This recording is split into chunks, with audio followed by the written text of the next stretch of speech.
Hello. Oh, hello. Hi. How are you doing, Christy? Hello, boyfriend. I am just fine. Hello. Uh, How are we you? have we have not been around each other all morning.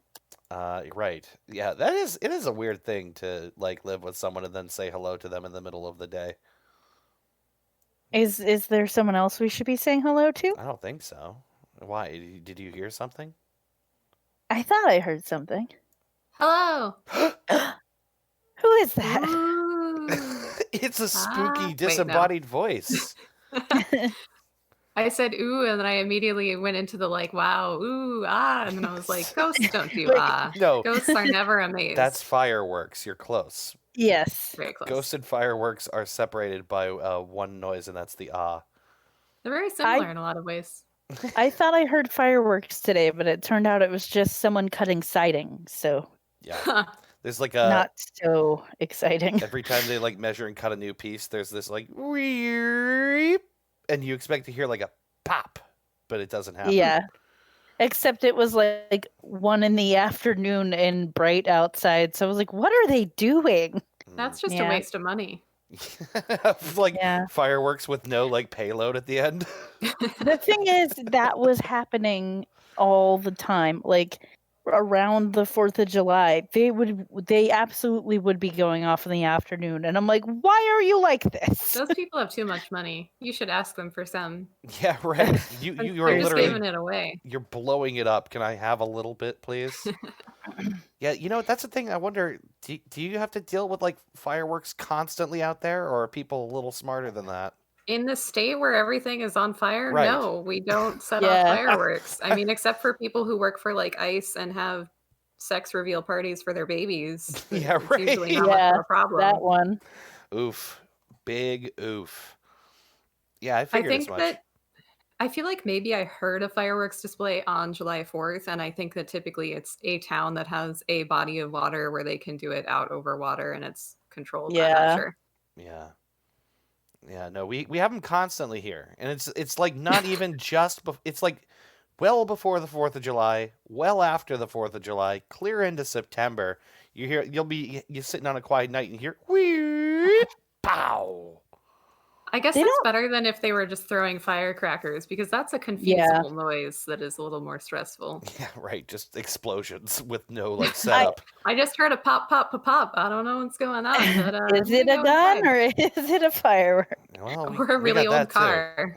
Yeah. We got that too. A guy a couple of blocks from here was just shot and killed the other day. Just kind of It freaked was right everybody out. behind my grandparents' house, actually.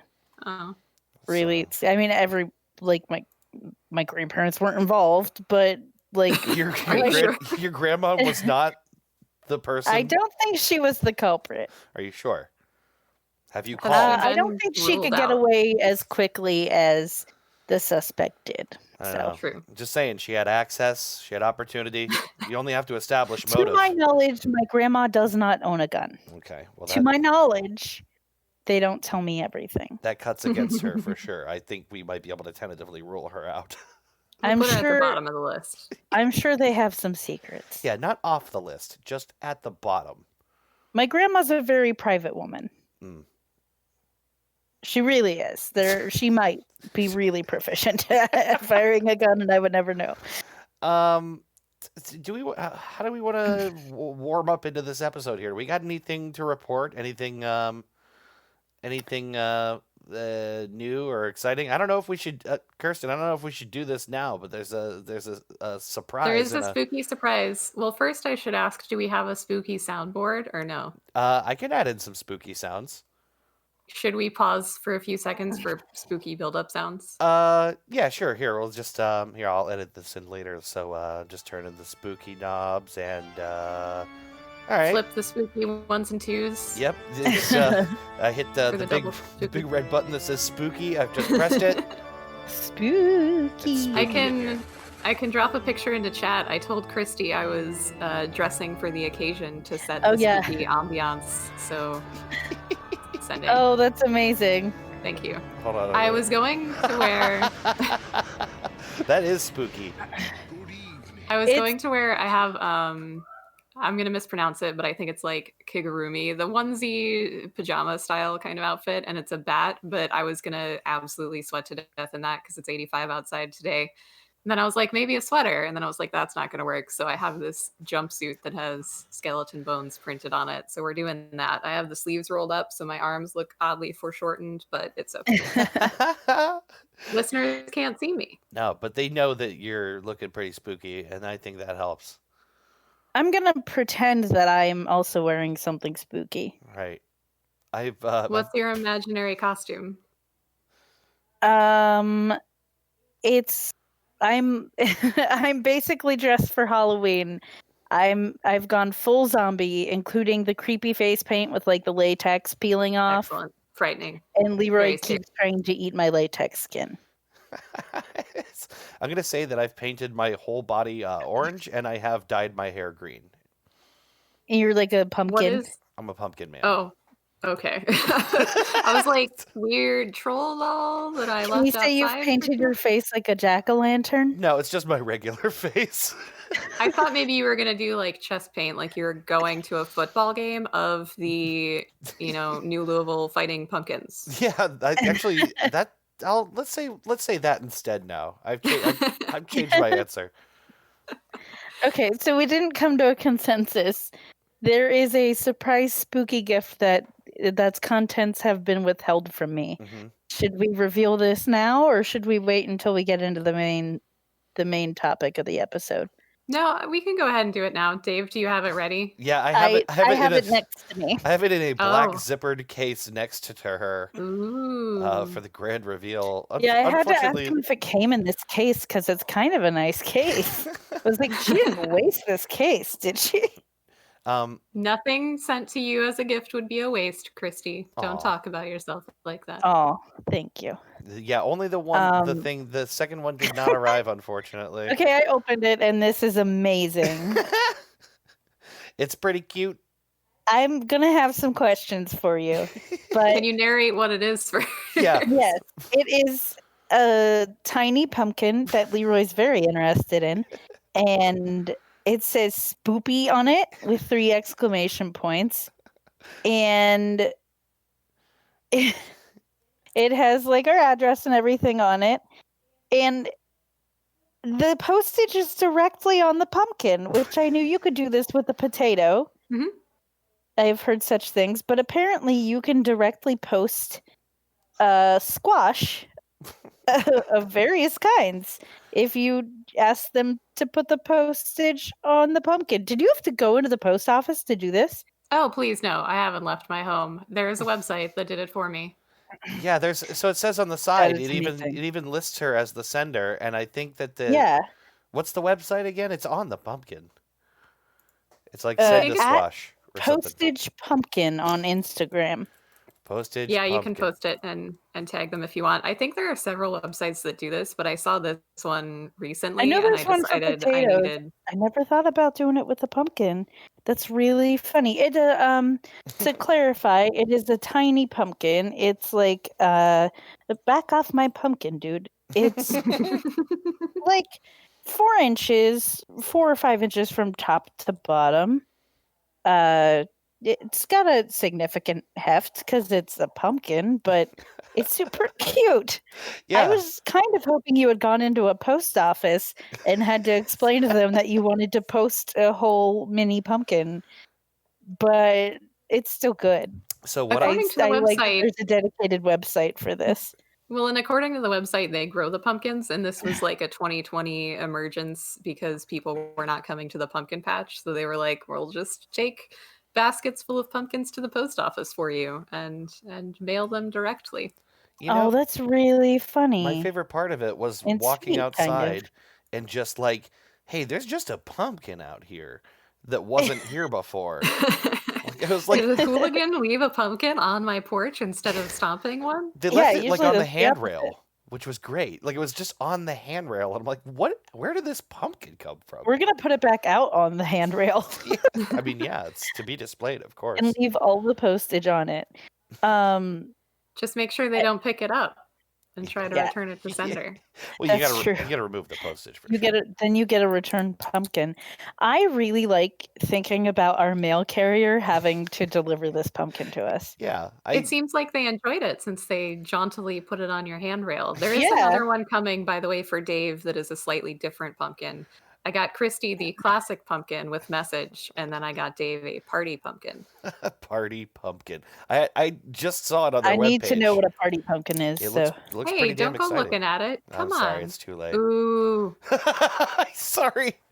wait, how did you see it, Dave? Because we were He talking about the Googled it and website, he looked it up.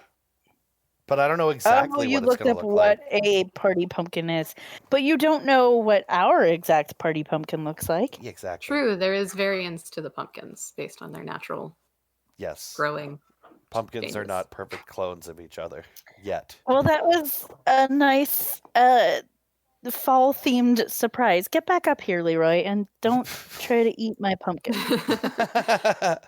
I now fear that at some point we're going to be recording and Christy's going to turn and scream and it's going to be Leroy with pumpkin guts all over his snout, just wagging his tail with a de-gutted You know pumpkin. what? That would be terrible, but it Our would be fate great is for inevitable. the podcast. Like it would. I don't want the pumpkin to be It destroyed. wouldn't surprise me one bit. It would be good radio, essentially, is what I'm saying. Very spooky indeed. He does like to eat pumpkins, so he's Uh, only had it from a can, so that would be a whole new experience. Yeah, I don't know if he could get through a pumpkin. I imagine he probably could. Oh, I trust that he could. So I think it. I was I gonna kind say of feel like playing, but no. What you? No, no, This you is go. I'm going through a tunnel. You're breaking up. No, you go. I was gonna say I kind of feel like playing a game. That's inconvenient because none has been prepared and there was no notice. And honestly, I would appreciate a little bit more heads up on this. Yeah, it's like we haven't done the same game for all 111 episodes prior to this. You know, I could probably scrap something together out of like leftover bits of string and stuff from previous episodes. I believe in you. Okay. Well, how about this? I propose we play a game called Trues and Fnews. Oh my god, that sounds great. You mean to tell me why you wouldn't happen to mean It's time for Trues and happen to me? Fnews. Time to play Trues and Fnews. Everyone's playing a famous game, the game that's taken the internet by storm. It's time for Trues and Fnews.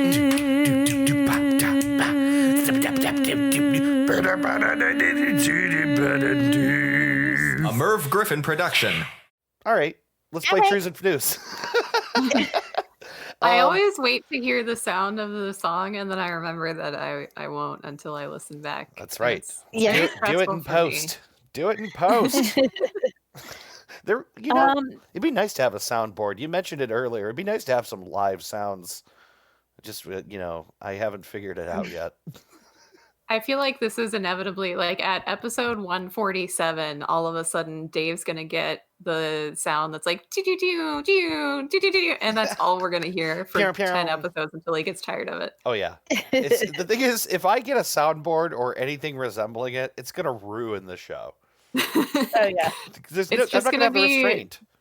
Dave the morning talk show DJ. Crazy guy and the tiger in the morning. Yeah, all of a sudden we just start throwing up our voices all over the place. So we're just like, welcome back to Goose Chase Podcast. Pew, pew, pew, pew, pew, pew, pew, pew, pew, pew. Yeah, let's It never makes do me that. think of is it Crazy Ira and the douche or Crazy Ezra? Crazy Ira and the douche nation. Crazy Ira and the douche from Parks and Rec. I'm actually 53 years old, so I always think of Bulldog from Frasier. Man, I need to watch Frasier again sometime. That feels like good pandemic watching. It's It good, does. but it's also horrifying. And one of my favorite things I've seen on the internet in the last 5 years is series of posts, and I think they're originally on Twitter and Tumblr, and then somebody posted them together somewhere else. But the first one is like, amazing how the writers of Frasier, a show of an absolutely horrifying man who cannot talk to women, so the writers clearly do not understand women, gave incredible lesbian energy to the character Nigel, a man. And then the next post is somebody else saying, I guess they talked to a writer at some point, and the writer was like, well, here's the thing. We have like 22 minutes, right? Because you have to put in a commercial break. We Yeah. generally have to get the plot going within the first 2 minutes. And so we didn't have a lot of time to actually have Frasier say things to people. It was normally just his awful pickup line, and then it would say, she is charmed. And so it became a competition with the writers to just write something off the wall bonkers and then put, she is charmed as the, as the meeting. That's insane. That's really great lore. But that's like such I a choose weird way to believe it's true. I believe If it anybody too. at home is ready to debunk this, just stop. I don't care. Oh no, I totally, wholeheartedly believe that's true. Yeah, that's my personal That's the canon. thing that writers on a show that they're like, this is a job, totally do. They're like, let's make this fun for us. So I have cobbled together little bits of things here and there, and I think I might just have a news quiz. Little bits. I'm charmed. Would you guys like to play Trues and Fnews? Yeah, I would. Can you tell us what it is first? Because I don't think I understand. Oh God, Yes, I that almost would be thought I'd get helpful. away without doing it. Oh, never. Can you give me a spooky laugh after that? Mark it down. Mark the time. Yeah, spooky. My response needs to be a muahahaha. Actually, I don't have a way to mark times in this, so let's just hope I remember. So Can't you put a marker on the track? no, not the way I'm recording our Discord episodes. Everything's all catawampus. Oh, that's right. It's different. Anyway, so what's this game all about? Trues and Fnews is a game. It's an old game. It's an ancient game. It's one of the oldest games in the entire world. It's a game in which I present to you 3 stories. 2 of these stories are false stories. Fnews. One of these stories is a true story. Trues. You have to determine which of these news stories is the true story, the trues, or the false story, the Fnews. Nice. Blah. Oh, I'm sorry. I wasn't paying attention. Yeah, it's a game where you listen to me and then guess things. All right, good enough. I wasn't really going to make you do the whole thing again, but could I do it just thought again. it would be fun to be a jerk. I'll do it again. I've done it 3 times in a row because of you, so So, Trues and Fnews is a game. It's an old game. It's a very ancient game. It's one of the oldest games in the entire world in which I present to you 3 stories. 2 of these stories are false stories. Fnews. One of these stories is a true story. The trues. You have to determine which of the stories is a true story, trues, or the false story. Fnews. Very nice. I think I that was just- almost identical. That was frightening. yeah. I just love that, the concept that it's like an ancient game. It Yeah. goes back as old as time itself. There's Yeah. People sacrificing goats, and at the same time they're playing Trues and Fnews. You know why I added that detail? Because it's a very spooky episode. Yes, that's why I thought it would be to make it one of the oldest games in human civilization, and it has a And by spooky playing past. it, we dredge up the spirits of the past. Ooh, ah. All right, let's do this. Okay, here we go. News story number 1. This week's online conference for the Society of Vertebrate Paleontology hit a wall when a profanity filter blocked participants' use of words like pubic, stroke, stream, wang, and more. Curiously, Johnson was okay. 2.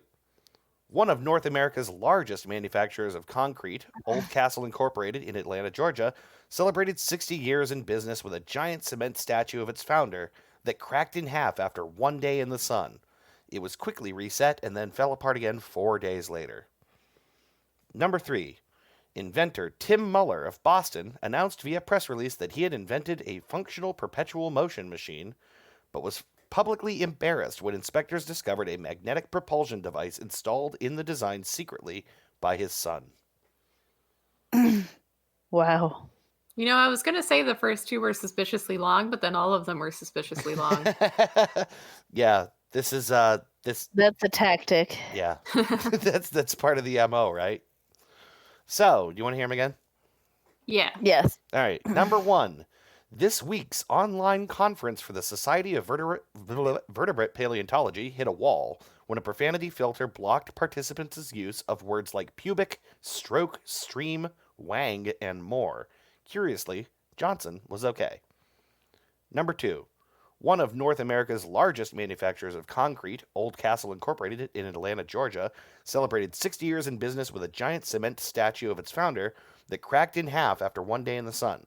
It was quickly reset and then fell apart again 4 days later. Number 3. Inventor Tim Muller of Boston announced via press release that he had invented a functional perpetual motion machine, but was publicly embarrassed when inspectors discovered a magnetic propulsion device installed in the design secretly by his son. Not very spooky, All right. but, you know. Christy, do you have cracks at summaries? Because I think for once I might actually... I have some half-formed ones, but if you have some, please go ahead. We can both do it, but I do have some. I mean, I think it's amazing that Dave did not include a joke along these lines on the first one, but I think there's a very clear, like, paleontologist boned by overly strong, robust word filter in there. Nice. No, but I'm not the punny one. She's the punny one. I'm the punny one. True. It's true.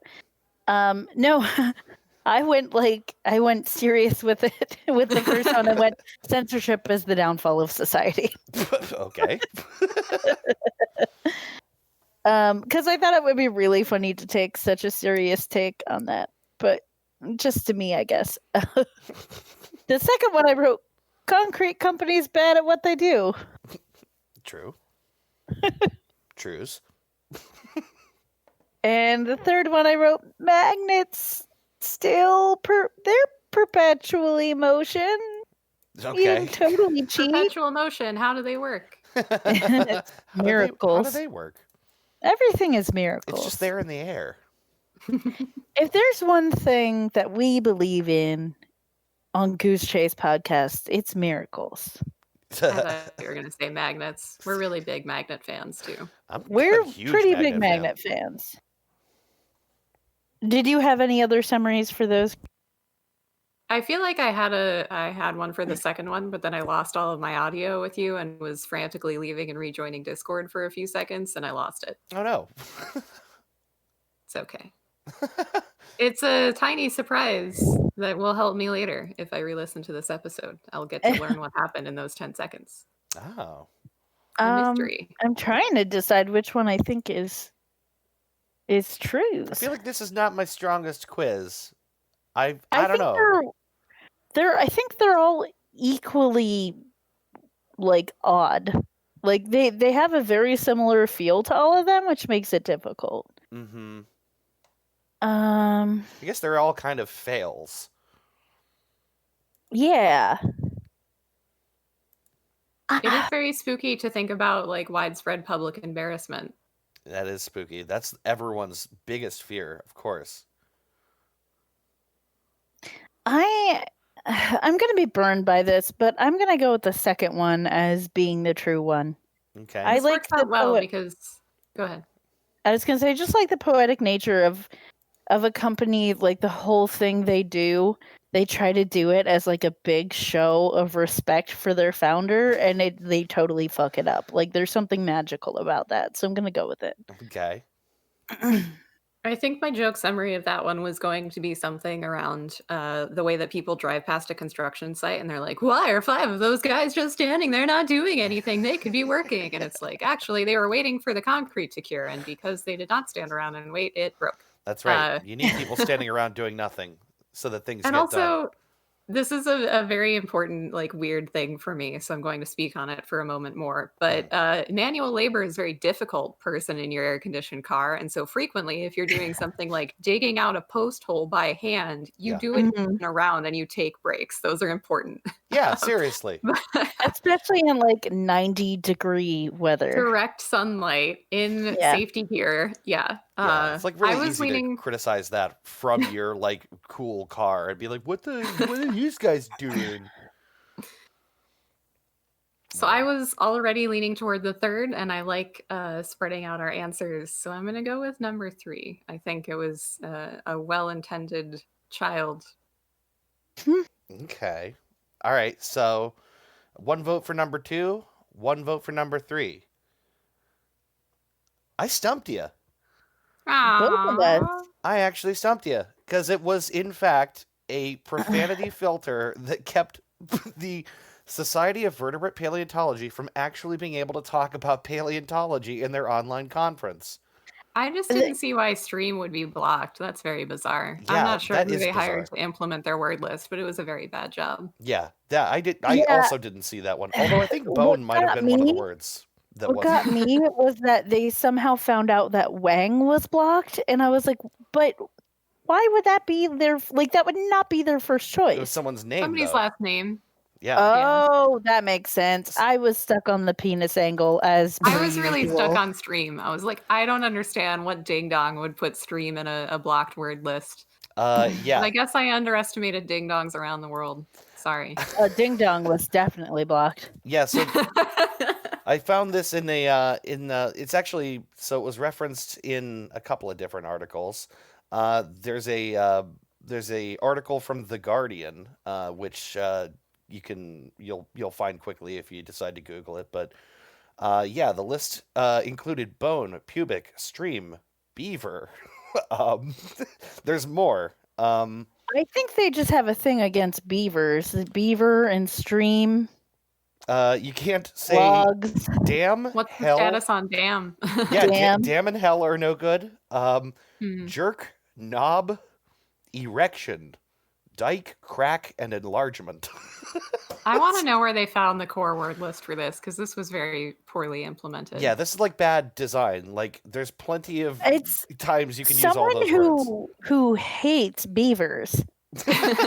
Or they hate paleontologists and they're like, stop coming here for your conference. Yeah, so Go, I mean, go home. this is one of those things of like they had to do it online via COVID, so they had to have Mhm. like a hastily put together way to like, have an online conference that everyone's able to participate in and also keep people from bombing it or, embarrassing I was someone. gonna say at least they weren't Zoom bombed. Yeah, right. God. I continue 8 months in to be very distressed about how many people are just using Zoom, which they probably previously never heard of, when there are many other alternate things to use that Yeah. Yes. have these classic authentication problems that allow anyone on the internet to drop into their chat. But hey, the rest of the world doesn't ask me to fix their security problems for reasons I still don't understand. Well, it's I hilarious. Even the Senate, like the confirmation hearings this week for the Supreme Court nominee, right? Like they have people calling in over Zoom in the Senate. It's so weird to me. I think we've had the best personal luck with Google Hangouts. But I Well, mean, and on a corporate level, there have been many. We've had global corporations for a very long time now, and the internet has been around post DARPANET in its current configuration for literal decades. And so there have always been video and audio teleconferencing solutions. And Yeah. companies refused to actually look into something useful until now. And if they had like a cross the country existence, that's on them, man. Why didn't you prepare for anything? But I've asked that a lot about a lot of things this year. Yeah, Yeah. I think just everyone, sort of in unusual circumstances, people just kind of, I don't know, they followed what everyone else seemed to be doing, regardless of whether that was the best idea. I think it was a matter of the one that got popular first, like, and loudest. Like, oh, I heard But it someone got talking popular about for Zoom. having significant security and privacy Yeah. issues and like not Right. working most of the time. So I just but, have like, to question people's reading Zoom comprehension. sounded familiar for some reason, so they just went with that.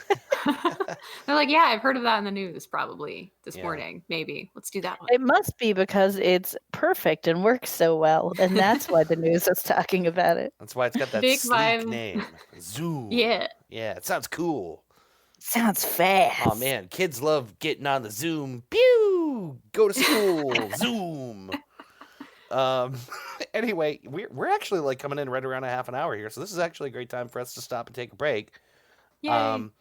And then I guess when we come back, we will have a very spooky episode. Spooky. Very It's good timing for a break because I need to reposition the dog because I'm going numb. Okay.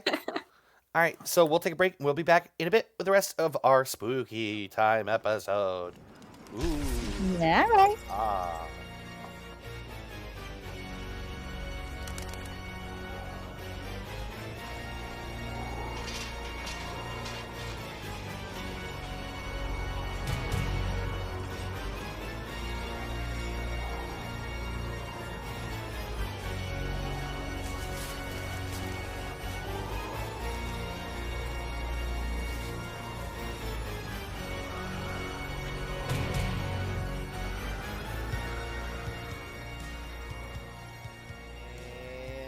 And we're back.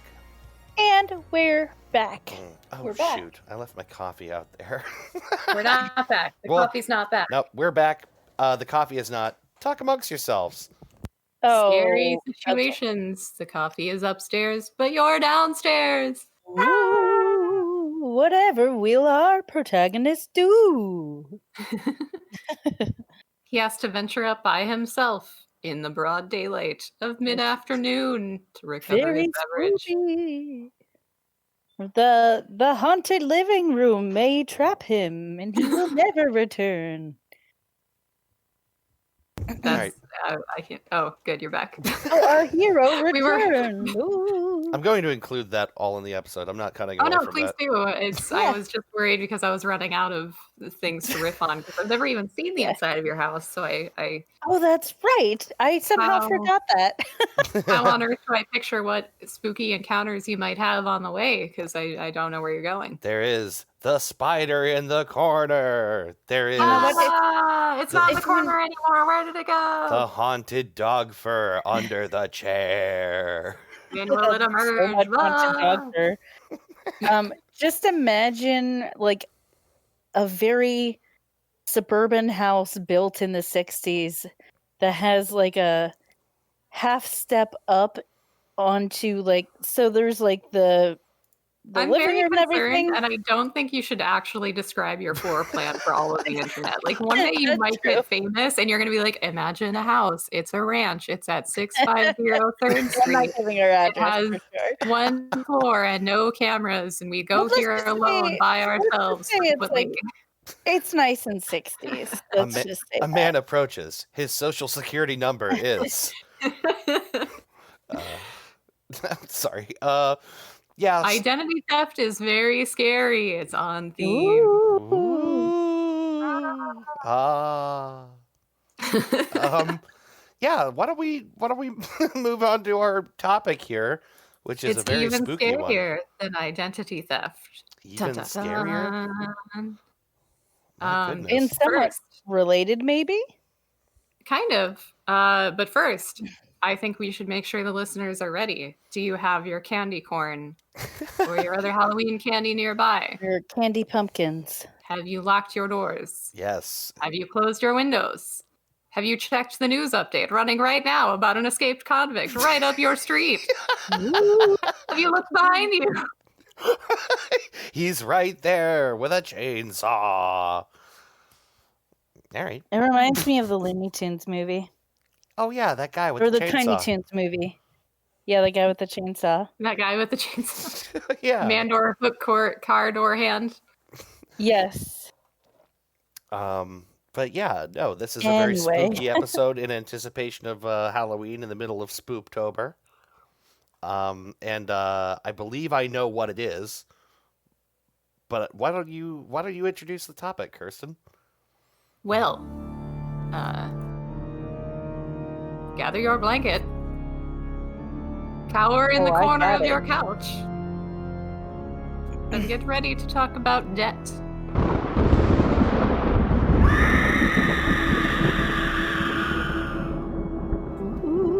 Very spooky, the scariest of topics. Possibly so, I think, for many people. It's Also, very legitimate. frightening for me because I think it's the least formal preparation I've done for an episode of this. But I figured if I were to prepare very thoroughly, I would just be giving you a book report on the book Debt, The First 5,000 Years by David Graeber, which the last time I was here, I left off talking about. So That's right. I also I also think that this is probably something that we can all riff on. I was gonna say, if there's anyone who can riff on debt, I think it's us. So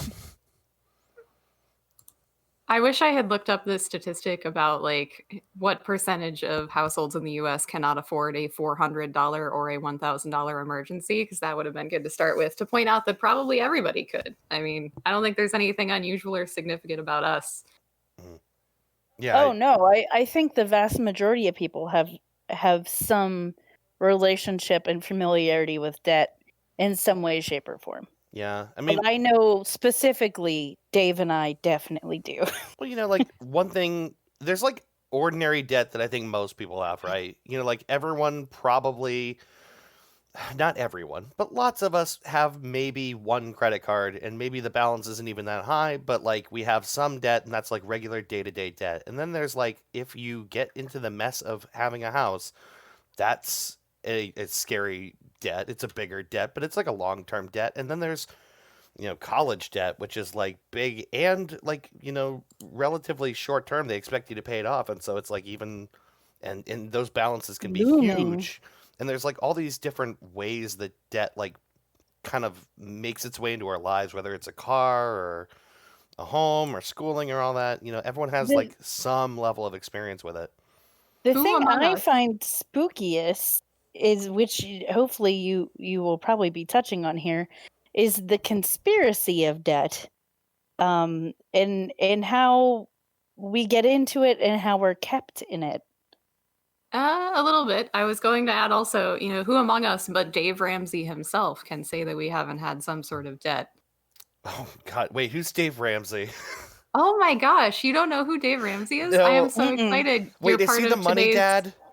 Well, I don't think so. There's a Okay. guy who wrote a book called Rich Dad, Poor Dad, which I have not read. It's my understanding Oh. he advocates for literal tax fraud at some point in that book, and so I have Nice.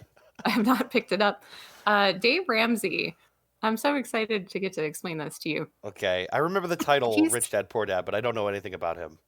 He is a pretty big figure in the personal finance world, and I am so glad that we're also talking about this in line with debt, because it fascinates me as a concept and as a genre, as a career for some people. But his big thing is, so I've seen him basically used and offered a lot by churches as kind of a framework. Like they might do classes, or they might buy his lessons and let everybody share them. I've heard a lot of people that are pretty active in their churches bring him up because he's used. And I think part of that is that he himself has a personal philosophy that is in line with a lot of churches, I guess. Mm-hmm. But his big thing is that like he wants everybody to buy a house with cash and buy their cars with cash. And a lot of this, I'm like, okay, yeah, save up for something and then buy it. Usually good. Dave Ramsey, who is making enough money to save up for a house? Yeah. Sir, the median income in this country is like $63,000 a year for a household, my guy. Yeah, right. Like I think a lot of these people who like talk about financial, good financial practice and financial independence and all that, one of the things they drastically miss is it is nearly impossible to live that way unless someone set it up for you before you were around. You don't start Listen, with all this. of these they have things to work about- really hard to inherit that money, Dave.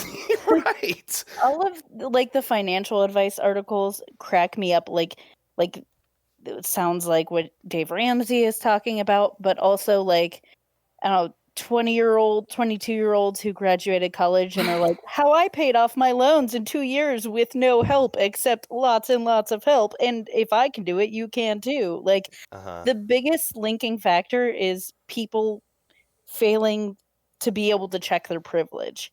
Like, you're not even seeing how much you're being handed here, and you're telling me to do it too. Except my parents didn't buy a condo for me Well, when to you rent out while I lived with them. when you look into those articles, they all kind of like, because I think everyone's kind of been like, all right, I'll take the clickbait. What is it? and you open it up and it's like this kid, had $100,000 in student loan debt, and by just putting aside $6,000 a month, he was, and you go, wait, what? Because they like move into a smaller condo that their family also owned and Airbnb'd out Right. their large family home that was also not necessary as a residence. Yeah. Yeah, stuff like that, and you're like, hold on, this might be useful to someone, but it's not. Okay, Not the general and my populace. conspiracy theory on this is that the financial industry is pushing all of this at us just to get their money back. That's really the idea.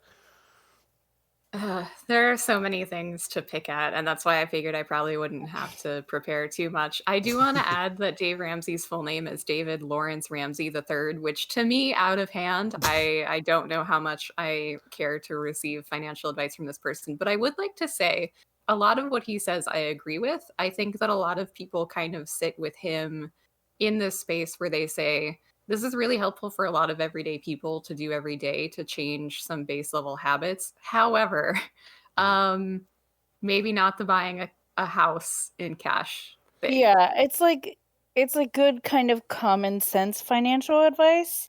And the average person, it would probably help like a little bit, but you're not actually going to buy a house by saving up for it and buying it straight out. Like the average person isn't going to be able to do that. That's ridiculous. Yeah. His really big thing that I support very wholeheartedly, and I see a lot of people pick at, and I disagree with them in doing this, is he really supports the debt snowball method. And so if you have, let's say you have 3 credit cards, a student loan, and a car loan, and you're like, Dave Ramsey, I've called into your radio show, please help me. He kind of has 2 different ways that you might want to approach this. And one of them is avalanche, which is you look at all your loans, you sort out what their interest rates are, right? Because interest is going to compound every day that you have that loan. So you pay more and more and more as the interest goes up. And the avalanche is you keep paying the minimums on all of them except one. And that first one that you work on is the highest interest rate. Because yes, on paper, this saves you the most money over time. Because even if it takes you 6 years to pay all of these off, you're cutting down how much you're losing to interest over those 6 years. The snowball method is, hey, you're a human being. You maybe don't have the best habits to doing this, and it's really nice to have rewards to help you build new habits. So you start and you pay the minimums on everything except the smallest debt. So if you have a $500 credit card, a $2,000 credit card, a $10,000 student loan, a $12,000 car loan, you start with that $500 and you pay the minimums on everything else. And then as much money as you can, you throw at that $500 credit card because you'll probably be able to pay that off a lot faster. And then you go, awesome, this feels great. I have one monkey off my back with regard to my debt. And then you take the money that you were putting toward that one and you snowball it up into the next biggest loan. So then you work on that $2,000 credit card next. So now you have all that money that you were putting toward the $500 one every month, in addition to the minimum payment that you were paying on it, and you can pay it down. I get so mad. I mean, I get mad on Reddit a lot, but frequently, especially in the personal finance subreddit, there's always 5 people who are like, this isn't the most rational way to go about paying down your debt. You're going to pay $5,000 over the 6 years it takes you to pay this off. But I do really think that Dave Ramsey has hit on something, which is that psychology is important. People need to feel like they're doing something. And especially if you, I mean, this all kind of operates on the premise that like you're a stupid idiot and you got yourself into this debt and you need to learn better habits, as opposed to a frame of mind that says people don't get paid enough to live on. System that is targeting you. Yeah. Right. But I mean, there are a lot of people like that. And what's very interesting to me is, to give the listeners some background, I grew up in a household that on a good year, our income was probably like $50,000, maybe $55,000 annual income. And I am a first generation college graduate. I went to school with Christy.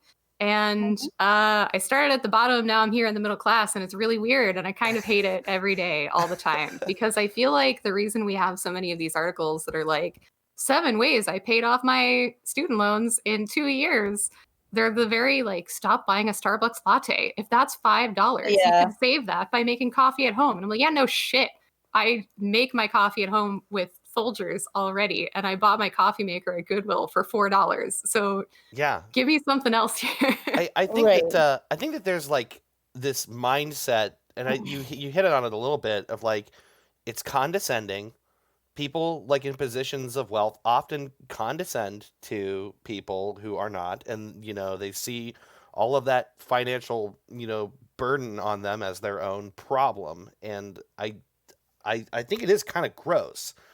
Yeah, and This I would idea add, that it's this idea that people who have financial problems, whether it be like they're completely destitute or like, they're functioning but barely or whatever range they fall into, that they don't deserve small joys, like small things that bring them joy because it costs $5 to do it. oh, And for sure. that's a horribly damning thing. Like you see it a little more when you see like homeless people who have cell phones, and you always see people like, whoa, how do they have a cell phone? First of all, like we pretty much need a phone to function now. And Oh, I would add as well. I'm pretty sure that it is a Reagan era movement that at some point it it was was deemed intentionally necessary done. that everybody would get a phone. And so many Yeah. years ago, it was a government program that was put forth that everybody could get hooked up with a landline. That still Mhm. exists today. And I've met many people who have arguments with me about this because I point out that it's like a 50-year-old program designed to make sure that people can access help when they need it. And I Yeah, will bring up things like, how do I get a job if I do not have a phone to be contacted at? exactly. And I've had somebody Exactly. tell Or an me email that, address, like access to an email address to right, respond or to like even apply for jobs. Like these are It's necessary not a things. luxury. It's not a luxury. No, it's not. but And Dave, if they have iPhone and I have older iPhone, why they do that? Why they have? If they know have home, why have Right. That's anything? well, it's this like classist and oftentimes racist idea that we have that like it yeah. a weird thing, a weird I remember like during the thought Obama problem that years, people have. people were really mad about this during the Obama years when they started to like more publicly make aware of that like program of like getting people access to like a cell phone. Oh, they started calling them Obama phones. And that's why I Yeah. started that conversation by pointing out that this was the update to a very old program because people freaking hate it when I do that.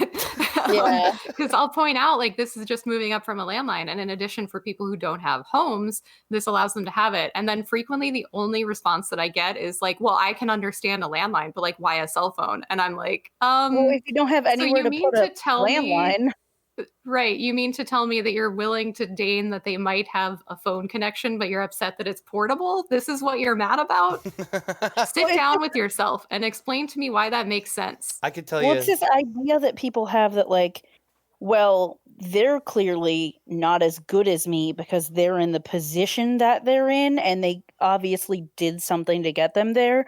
It's So the why assumption that why being should they have poor, something similar to what I have? yeah, it's the And it's assumption that being poor or being indebted is due to a lack of industriousness or a lack of good right. decision making on the individual Yeah. and a lack of understanding that there are many complex systems in place in everybody's life. I think there's another thing too, though, which is we went from cell phones being this like silly thing that came in a briefcase to being like everyone had them and like relatively cheaply over Yes, a it really happened short very amount of fast. time. Yes, so like I kind of feel like from the time that like the smartphone was like first available when we first had like let's just say the launch of the first iPhone to like everyone has a smartphone is like it that happened over like 10 years, right? Well, just think about the fact that like flip phones became a thing when we were essentially kids. Like when Dave and I were in middle school to high school, they started to get popular. Yeah. And then now, like I remember a time then when smartphones started coming out and I was like, well, that's for people with money. Yeah. And now I'm on like my fifth one or something. Yeah. And it's completely normalized and they're still expensive, but they're more feasible than they were when I first had a flip phone I shared with my mom that Dave sold me after he got a new one. I thought I just gave you that. I didn't sell it to I you. think you did. just Christy give it is to still me. mad over the $5 you charged her. No, he didn't even charge us. I don't know. That was a detail I embellished for no reason. But yeah, I think this is a perfect trap for people's cognitive dissonance where like they allow themselves to treat that as like a luxury that someone shouldn't simply be handed. And of course the other end of that is, well, I'm paying for that, my tax dollars, blah blah blah. Yeah. Um, If Yeah, you are people are listening and you ever one time in your life have said you're welcome to somebody paying with EBT at a store, you need to leave. You need to stop listening. I don't Yeah. even run this podcast, and I'm telling you to stop and leave and never interact with us again. I second Go it. think about yourself. Yeah, people are tricked into thinking that if someone has something that you have that they previously weren't able to have, that it takes something away from you. Yeah, And it zero does. sum. It It's just yeah. like evening the playing ground and giving someone something to make their life a little easier doesn't do anything to harm you.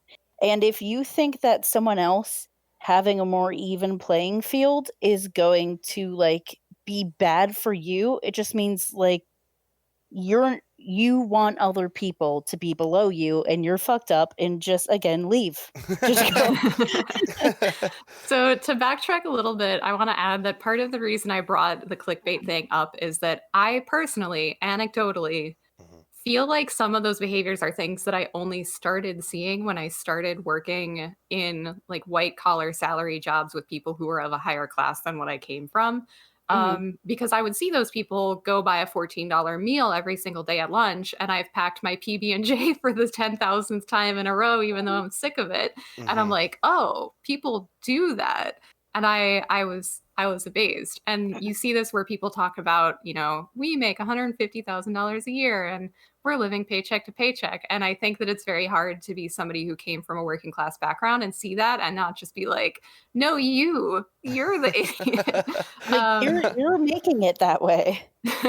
So I can see how, even if they don't intentionally mean to be condescending, somebody who's grown up as, your family always lived a certain life and you're Yeah. trying to help everyone, it winds up being very lost. I think McDonald's famously got roasted for this because in their work employee guidebook, they had like health budgeting, and it was like, it didn't a lot Oh, for yeah. health I think it was insurance, and it didn't a Walmart. lot for, I'm sure Walmart they did that both for did, sure. frankly.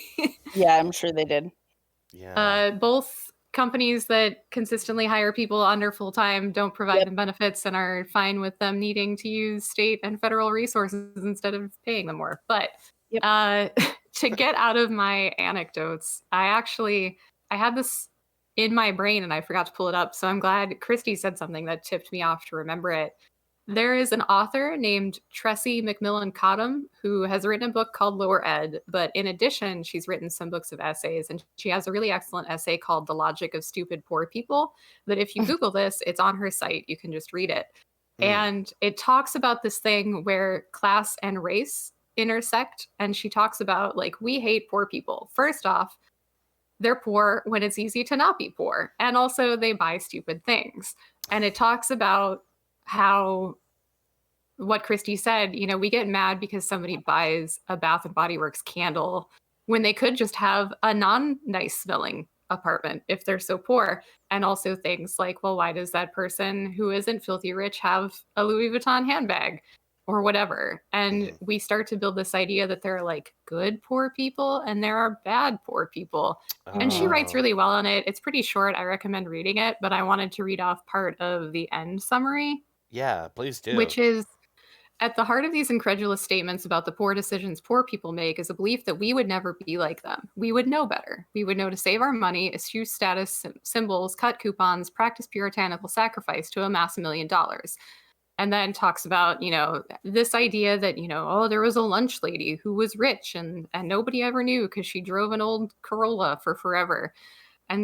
But what we forget, if we ever know, is that what we know now about status and wealth creation and sacrifice are predicated on who we are, i.e. not poor. If you change the conditions of your not poor status, you change everything you know as a result of being a not poor. You have no idea what you would do if you were poor until you are poor, and not intermittently poor or formerly not poor, but born poor, expected to be poor, treated by bureaucracies, gatekeepers, and well-meaning respectability authorities as inherently poor.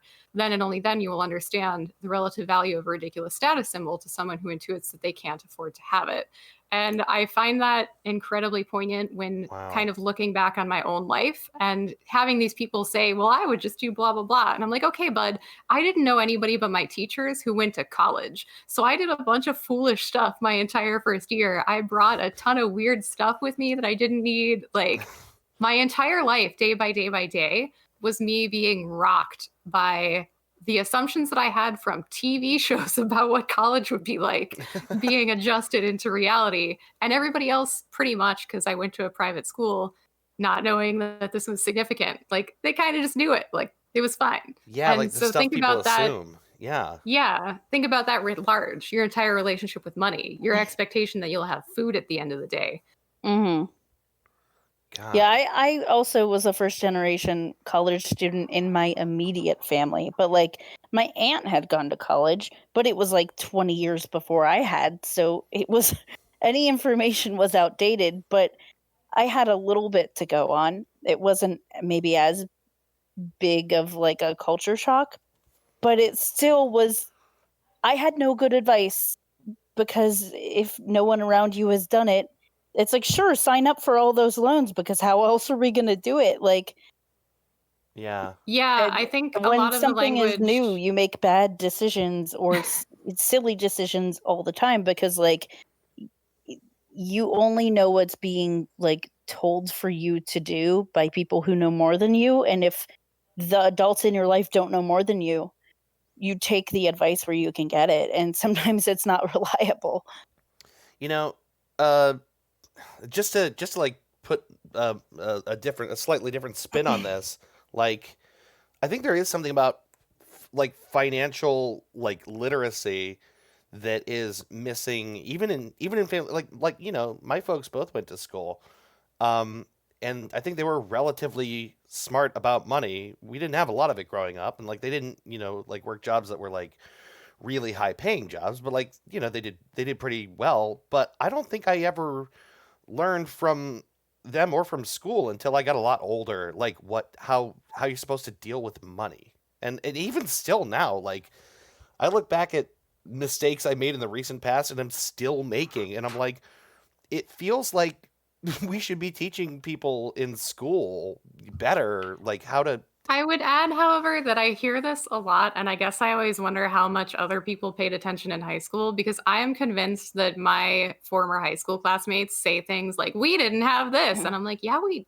did." Like, No, yeah, you're right. did. People do misremember a lot of stuff, but like, Well, we didn't have a class I on was like. talking to someone recently about this, and they were talking about how they like had to take home ec in high school and how they learned a lot of stuff from home ec, and like regardless, how much sunk in at the time, they did get it. I Yeah. didn't have to take home ec because I was in choir. And at our school, if you Those were in two choir, classic identical things. if you were in choir or band, you didn't have to take home ec or like shop. And I don't know why they equate things that give you life skills with, I mean, not that choir, obviously I was in choir and I loved it, and band is great too, but like shop Home ec is short and for home ec, home economics, and that is yes, where you would learn those things right, traditionally. those are not the same thing as like the arts. And so I don't know why you're equating things that could have given me life advice. And also there was like sex ed was thrown in there too. I got sex ed in middle school, but I didn't get it in high school because it was lumped into home ec. I mean, I guess I had it in health class a little bit. I thought you were gonna say, well, I didn't have to have sex ed because I was in band. Because I was in band, and they just assumed that, yeah. I think they threw some into like the home ec class that I didn't get in my health class, but the things that I missed because I took a different class, I do think they should have been more standard requirements, but some people did get some information in high school. Like it is also offered, it's just maybe not a requirement for everybody. Yeah, well, and to get back into that systems thing, how long ago did home ec used to be mandatory, and why did we start stripping it? And how much have we made it a gender thing? And how many like high school boys would never take it because that's for cooking and sewing and girls or whatever. And so again, my thesis is that, I don't think we should have to be able to pick which IRA option is the best for our retirement. I think that maybe it shouldn't be so incredibly convoluted, the same way that our taxes are the way they are because of industry lobbying by people like TurboTax to keep them complicated so that they can make money. So they have a Is that job. appropriate? You decide. That's a good point. Like, a lot of this stuff doesn't have to be the way that it is. And I don't know, like the mathematics of debt and the way that, interest works and certain fees work and all these things that are like just behind the curtain that people kind of know are there, but they don't really understand what's happening with their money, like. I wholeheartedly believe that it's a system that is intentionally set up to trip people up and to keep people tied up in debt, because there are people that benefits, and the people it doesn't benefit often don't realize it's happening. I'll tell you what, my first realization of exactly how cruel the banking system can be was when I had made 4 transactions in one day and one of them bounced, and then received 4 $32 overage charges back to back because all the other ones were also pending. So everything bounced because one thing bounced. I remember when that happened, I was like, oh my God, how is this how it's supposed to happen? It's very recent that legislation, I think it was legislation, it might be policy. I don't know exactly who came down on this, but somebody somewhere within, I think, the last 10 years made it so that your bank has to arrange your transactions in a way that doesn't purposefully do that. Like if you put in money and you deposit $1,000 and then you take out $500 in that day, they cannot take out that $500, say, well, you didn't have $500, and then settle up the $1,000 after they've charged you another $300 of fees. That is very recent because it was just fine for them to do that as their policy and then say, well, that's our policy. Like we settle everything with the deposit last. Yeah. And that was okay for years. I would bet that if not decades. My mom once got into a bad situation because she had a credit card for a store. And she paid her bill, and she had deposited her paycheck into her bank account. And then the check she wrote to the credit card company bounced, and she couldn't figure out why, because she had the money. The money was there. It turns out the bank deposited my mom's check into someone else's account. And so the money wasn't there. But because the check bounced, it didn't matter that it was the bank's fault. Because the check bounced, her debt with that credit card company was immediately due and went into collections. And because I had an account with my mom that it had my mom's name on it, but it was my money, they were able to take my money out of my account to pay her debt that wasn't her fault because her bank messed up, but nobody cared because that's their policy. And these things just happen all the time. And the people in charge don't care, and they don't make allowances because it doesn't hurt them. Well, frequently you're dealing with the teller who's probably also only making $13 an hour to have to abide by a whole bunch of regulations, and the people making the decisions the person on the phone is just doing their job. Yeah. Yeah. I remember in a separate occasion, I had at the bank, I think I'd bought something online once, right? And they posted the charge for it twice, which immediately put my account in the negative, right? I remember having to go to the bank and be like, no, look, this is an identical transaction, and essentially beg them to credit it back to me. Why should I have to, why should I have to beg them not to charge me for some mistake like this when it's really obvious? Yeah, I overdrew my account one summer because I wasn't getting my statements, and I unintentionally started sobbing in the lobby of the bank. So I would like to say a shout out to the mysterious blonde teller who waived a bunch of my fees for me that time. I still have that bank account, in part because it used to be a student account, so it has a lot fewer fees than if I were to open a regular one, because it kind of got grandfathered in. And partially for that, which I know is probably misplaced loyalty, but it's not really. It's just my checking account that my paychecks get deposited into. So but that's I important, appreciated though. that. That's an important point, which is being shown a little bit of kindness and humanity is now getting that bank business you might have otherwise taken elsewhere, which is I'm maybe sure not they're investing completely... thousands upon thousands of my dollars and making money off of them. So I'm sure they're still getting the better end of the deal. But I appreciated it a lot.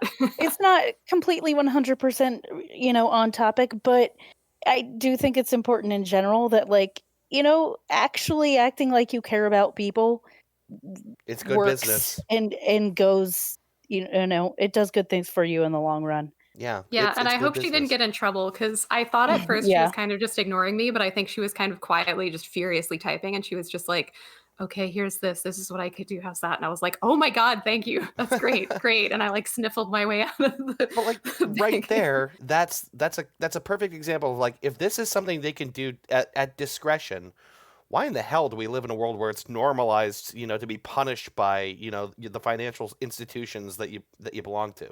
Like, why, Yeah. like why, if that's something that someone can do at their discretion, is the routine normally being punished for not having money? Well, I Well, think this is a good opportunity for me to. I want to read you part of the introduction to the book Debt because it rocked my world when I picked it up and started reading it. Mm. He really opens with a great anecdote, and I honestly try to do some research about like how much of a book I'm allowed to read before I'm violating something, Nah. and it seemed like if it was a small section, it was fine. And this book is 500 and some odd pages long, so I think it's a small fraction, and it's okay. I think you can get away with it. fine. So the book is by David Graeber. He opens by talking about being at a party, basically. Like he kind of just winds up at this party because he knows one person there, right? And it's the classic, oh, I only know one person there, crap. And his friend is the host and says, oh, this person is an attorney, but more of the activist kind. And I'd like to say that David Graeber, may he rest in peace, also was involved in a lot of Occupy Wall Street type of things. So he had a reputation as being a very rabble-rousing kind of person. I think most of his life he was an anthropologist. And he is kind of credited with coming up with "We Are the 99%." He insists that it was kind of floating around, but he did help like publicize some of that. So Okay. his friend introduces this person and says, well, they're an attorney, but they're more of an activist kind. She works for a legal support anti-poverty group. So you'll have a lot to talk about. And here, we chatted. She told me about her job. I told her I had been involved for many years with the global justice movement. She asked some questions, asked if they accomplished much with all of these, tear gas demonstrations, all sorts of things. And he says, actually, I think it's kind of amazing how much we did manage to accomplish in those first couple of years. And he says that they, in his words, managed to almost completely destroy the IMF. As it happened, she didn't actually know what the IMF was, so I offered that the International Monetary Fund basically acted as the world's debt enforcers. So he goes into background, explains how in the 70s, OPEC countries put a lot of their new money into Western banks. The banks couldn't figure out where to invest all this money. Citibank and Chase therefore began sending agents around the world trying to convince third world dictators and politicians to take out loans. At the time, this was called go-go banking. How they started out at extremely low rates of interest that almost immediately skyrocketed to 20% or so due to tight US money policies in the early 80s.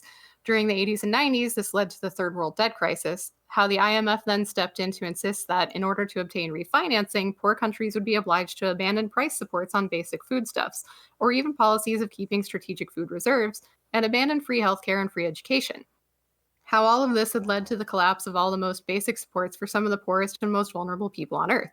I spoke of poverty, of the looting of public resources, the collapse of societies, endemic violence, malnutrition, hopelessness, and broken lives.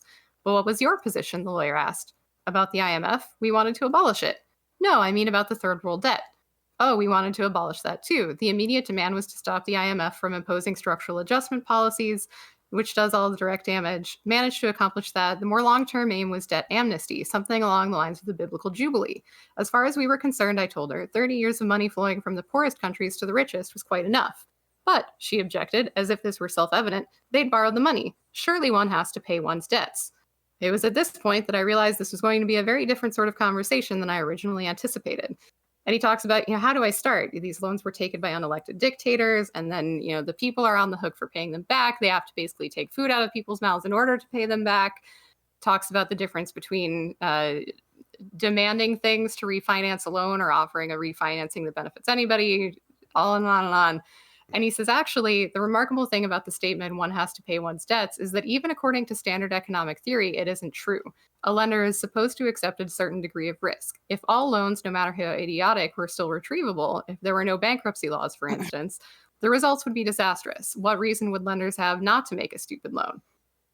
And so he talks at length about how this would devastate a lot of things about our society if that were true. And then, somebody drunkenly walks up and interrupts their conversation. But he keeps thinking about this, surely one has to pay one's debts. Yeah. And he explains, and this is kind of the setup of the book, is that it's not really an economic statement, it's a moral statement, judging people on morality and saying that paying your debt is this big underpinning of your personal morality. And, this is just bad as breaking a promise, breaking a deal, on and onward. And Wow. yeah, I sat with that and I closed my Kindle and I set it down. And I tend to read before going to sleep. And I was like, I don't think I could read this right now. No, that's so incredibly heavy. Yeah, I feel like that's a statement that is just accepted. And you're right. Yeah. It's a really moralistic statement that it's I feel like that is ingrained in me. Yeah. And because that idea is just ingrained. It's deeply ingrained in the working accepted, class. This is a good time, I guess, to discuss that I had some loans that went into collections after I graduated and couldn't pay them. And I felt so bad that they went into collections. I felt bad that I couldn't pay them. I felt like a bad person for not being able to handle my shit. So much guilt and over the years. And the good news, happy feeling part of this is the loans that are in collections are now basically settled. I was taken to court for both of them and I'm handling my last settlement now. But I internalized that so much because I believed that statement that one has to pay their debts. And it the second part of that statement that isn't said but is implied, and you're a bad person if you don't. But then we don't apply that in many instances where companies are allowed to back out of contracted deals to do things like build or buy buildings, and they just we're not supposed to worry about, what is it, Chapter 11 or whatever, where they're just restructuring, so it's fine. But in that event, they're still settling a lot of debts with creditors who were expecting that money. And we're like, but it's good business. It's smart business. That's a really big difference of philosophy, isn't it? It's if I at the risk of caricaturing people with money or businesses for how they operate, I do think that regular working class people, ordinary people, do see this, sort of as just well, what's right is my word is my bond and blah, blah, blah, right? And okay, fair enough, in most things, that's a good philosophy. But I think that if you have money or you're used to having, money, or that you're operating with a larger amount of money, what is morally right is just whatever it ends up agreed to in the courts, right? Or whatever is litigated away as your responsibility or not your responsibility. I don't know if there's the same sort of thing of my word is my bond or my honor or whatever kind of thing. Morals are sort of taken out of the picture because it's if it's a corporation, if it's a business, it's just business. It's not a person, so it's not morals. Right. It's what's legal, and those are two smart very for not different paying things. My taxes using all of these perfectly legal loopholes. That's it. Yes. Yes. That pisses me off. Christy, did you ever have to take managerial accounting or business accounting? No. Okay, so for some reason in my major, I had to take business accounting and managerial accounting. These were my two worst grades. I never wanted to take any sort of accounting. I thought That's that I would get off scot-free because their majors weren't that different. Yeah, very strange. Don't understand why it was there, but I certainly wouldn't have taken it if I wasn't forced. And it was already a hard concept for me to grasp because, again, these very different ingrained concepts of money. To me, budgeting and balancing a balance sheet should be, I got $1,000 this month. I spent $800. I can choose to save the $200 or I can put it towards something or I can do whatever with it. And then you put me in a managerial accounting class that's focused at like business balance sheets, talking about depreciating assets and leveraging debt. And I'm like, Yeah. I'm lost. And it was made even worse by my professor repeatedly, I swear, hand on a stack of whatever book. Multiple times he would turn away from the whiteboard and be like, and this isn't illegal. These are all on the books. This is just a way to be smart about how you're laying out your money in these different ways. It's not hiding anything. And I'm like, why are you so defensive about Well, this? that's like a conversation that happens in the mob is like, yeah, now this isn't strictly illegal, but don't get caught doing it, but it's not strictly illegal. And also, if you have the power to do things like lobby for loopholes or to lobby for the loosening or adding of restrictions and things like that, and then you turn around and do that, I don't know, it just feels very much like the sort of truism of if it's not illegal is your only argument for something, it's probably a bad thing that you're doing. Like that's a bare minimum thing to me is to say it's not illegal. Well, it's just ridiculous to listen to people that are like, well, yeah, this is okay for us to do because we browbeat people in the legal system to say that it was okay for us to do. So it's fine. It's not bad. Big thanks to my friend Elena for tutoring me in both of those classes because I struggled. Gosh, yeah, I don't know, like it does just kind of strike me that like people in businesses or people and wealthy families like that are like so somehow beyond just being ordinary people, we just act differently. We just see all of this stuff very differently.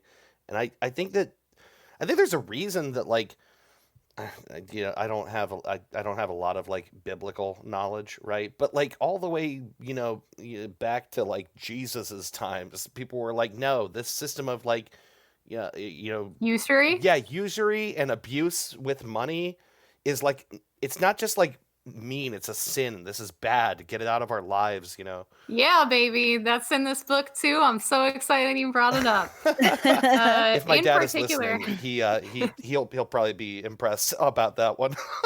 Good job. Graeber brings up frequently throughout this book, you might have heard me mention biblical jubilee and as well the concept of usury. And I found it very interesting so I really struggled. I tried very hard to find a pretty succinct article or essay drawing a line here because the book kind of does it, but I really want somebody to do and explain like I'm like 20 version of this. There are a lot of conspiracy theories regarding Jewish people as like secret runners of the world, right? This is actually what the lizard people conspiracy frequently is basically saying. They're saying lizard people, but they mean Jewish people. Yep. And as far as I can tell, you can trace this back to the Middle Ages, wherein especially the Catholic Church and many Christian churches and people within them could not give out loans that had interest. That was usury. You should not benefit from giving a loan to someone just because you gave them the loan. That was a sin. You went to hell. That was it. Right. So, who could? Jewish people. And so you would basically, there's a passage in the book, and he says, historically, there have been only two effective ways for a lender to try to wriggle out of this debt issue. So you either shunt off responsibility onto some third party or insist that the borrower is even worse in some way. So in medieval Europe, for instance, lords often took the first approach, employing Jews as surrogates. Many would even speak of our Jews, that is, Jews under their personal protection. And that usually did mean that typically they would deny Jewish people in their area any other way to make a living. And then they would say, but you can be our accountant. You can give out these loans. We'll look after you. Like, you can't get a job anywhere else because we forbid you to. So you should do this. And so it was buck wild for me to read this because in 7th grade, when we read The Diary of Anne Frank, many people were very confused, including me, as to how anybody could tell if a person was Jewish. Because in my classroom, in a very rural white area, we had not known any Jewish people. We did not have a concept. We understood vaguely this was a religion. And so we're like, but how do you know? Like, how do they, what? Right. Yeah. And so our teacher, bless her, had to try to explain that this is like an ethnic group as well. We were very perplexed. So I'm oblivious to all of this, and I crack open this book, and on page 11, I'm into this. And I'm like, oh, well, it makes sense to me that if we considered this over a long period of time, other pejorative tropes that I've heard, it seems like simultaneously Jewish people are always very rich or always very poor. I've heard in a talk from someone at the Jewish Museum of Cleveland, she said that people like in her elementary school said like, oh, do you have a necklace with gold in it? Because I guess the idea was that Jewish people Yeah, I've heard that one too. covet gold so much they wear it on their person. I've heard that. But what does it mean if you thing. say that? What does it mean if you say that after you force someone into being your moneylenders who do the sin of collecting interest on loans so that you don't have to do it? Yeah, and then like it's really deplorable to like force someone into a position and then judge them harshly to the rest of the world for what they do that you're making them do. Yeah, they're still dragging these stereotypes out. Like they're still doing that. It's infuriating. And on this note, I would love to recommend the podcast American Hysteria. They did an episode that's just titled The Illuminati, and then there's another follow-up after that where they talk a little bit about this as well. And this way that Jewish people consistently come up as like running Hollywood and masterminding the global banking system. But arguably, there's a lot of history behind this group being forced into a state of this and also being shamed for it because in the other group's religion, it's sinful. Yeah, isn't it funny how like the true story makes so much more sense than all the like ridiculous BS that is said about Jewish people to this day? It just makes so much more sense of just like, oh yeah, of course, exploited by other people and then dragged in the mud for it too. Well, and for me, it's like that idea that it's not causation, like it's correlation versus causation.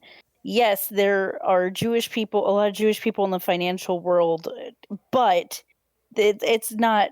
It's a correlation, or like the cause is different than what we think it is. The cause is because they were forced to do something because they were the ones that could do it, and now we're blaming them for it. Yeah. Great stuff. Amazing how many times that happens throughout human history, huh? Yep. Debt is getting scarier and scarier as we talk about it. As we talk about, like, money really is the spookiest. Spoopy. It was kind of a joke when we decided to talk about this for, like, Halloween times, but it really is actually upsetting. It's deeply upsetting because I think in part, it's something that we all interact with every day. And so there's always a way to take it home with you in a way that, maybe a ghost story to some people might be. I think that I ruined myself on like monster movies too early. And so I have had a lot of conversations about how jump scare zombie movies, for example, don't really scare me. But man, you put me in front of like the first time I saw the first Saw movie, I was horrified for weeks because the idea of a person doing something like this feels real to me in a way that other things don't. And I think it's the same way with debt. Yeah, right. Like debt is not only a very human invention and a personal, leverage on other people, but it's everywhere all the time. Yeah. It's very real, and it's a big part of our own lives, and so it's more horrifying. I think the injustice of it all personally hit me when I realized, like, obviously I already had things in collections, I already had student loans, and then I had a student loan forgiven, which sounds great. I had a student loan forgiven that I didn't even know existed. At some point, they stopped asking me for it. This is crazy. And if they don't pursue it, if the person loaning it or the company loaning it doesn't pursue it, I think it's for 5 years or more, they can then forgive it, which they essentially get as a write-off. And that sounds like a great thing for the person who owes it, even though I had lost track of it and didn't even know that I owed it. Did you get a big tax bill? Yeah, except for the fact that you were responsible for that debt that was forgiven as income. Yeah. So surprise, it looks like I made an extra $12,000 that I didn't make, but I'm responsible for it. And on top of that, maybe that would be a little less startling if I remembered that $12,000 even existed, but I didn't. And you usually get these notices that your debt has been forgiven after I filed my taxes. Because it's like I tend to file early. And so I got it after I filed. And I was like, seriously? I don't know what I'm going to do because now I owe them money. And it just hit me how unfair the system is that, like, we were all told to take out student loans and we weren't really told how bad it was going to be. And you can't go bankrupt for student loans. So you don't really have a way out. But then they go into collections and then you could be taken to court and then they can garnish your wages if it goes that way. And then if they're forgiven, which is kind of what you're told you would like to happen, you're still responsible for them, at least in some way. And you don't have that income, so you can't afford being responsible for them being forgiven.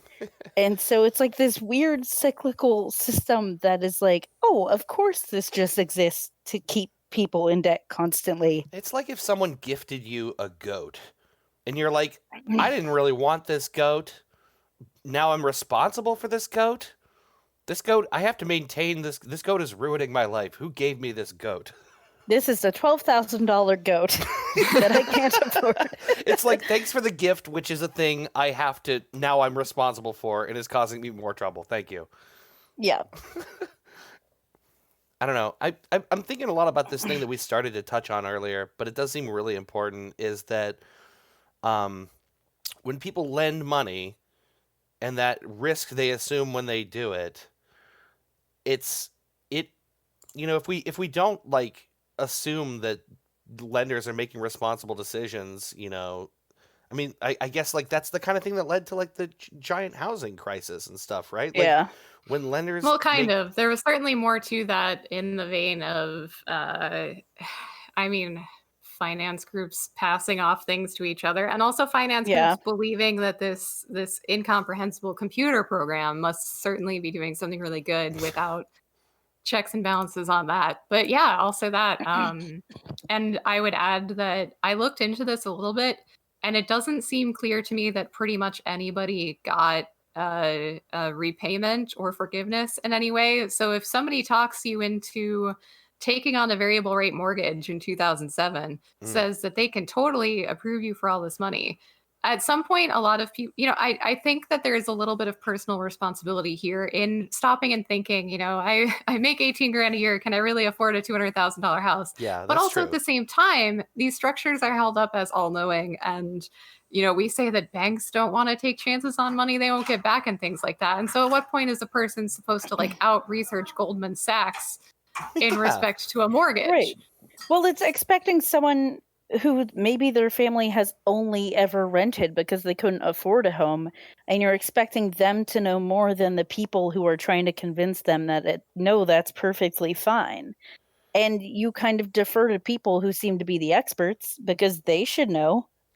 Yeah. They're not trying to get me to do something I wouldn't be able to pay for. What's the point of that? Yeah, like except that is exactly the point. You would never, because that's how they make money. You would not assume, if a bank says you're approved for a loan, that comes with it a very real assumption that they think they should be giving you that money. That's not like a crazy assumption. If they think that I can afford this, then I can afford this. Yeah. They're the experts. And it's weird to now realize exactly, I'm sure it still happens now, like people offering money that maybe they realize there's a sizable, likelihood that they won't get back, and having to second guess what's, offered to you. I don't know, it seems almost counterintuitive, but like in light of everything that happened, you got to be skeptical. It is really scary. I don't know. I think about like things like indentured servitude. Like there was a time when it was super regular to just be like, all right, in exchange for money, I'll just work for you for like years. Like I don't even know if I understand that. It's like debt with your time. Boy, and labor. Can I make a book suggestion for you? Okay. In addition to debt, which touches on it, I would also say I read a book that I think the main title is just White Trash, and then it's like the something 1,000-year history of something, something, something. And I'll say it's pretty dry, but With it a was title like interesting that? to me. Yeah, Yeah. it's amazing, honestly.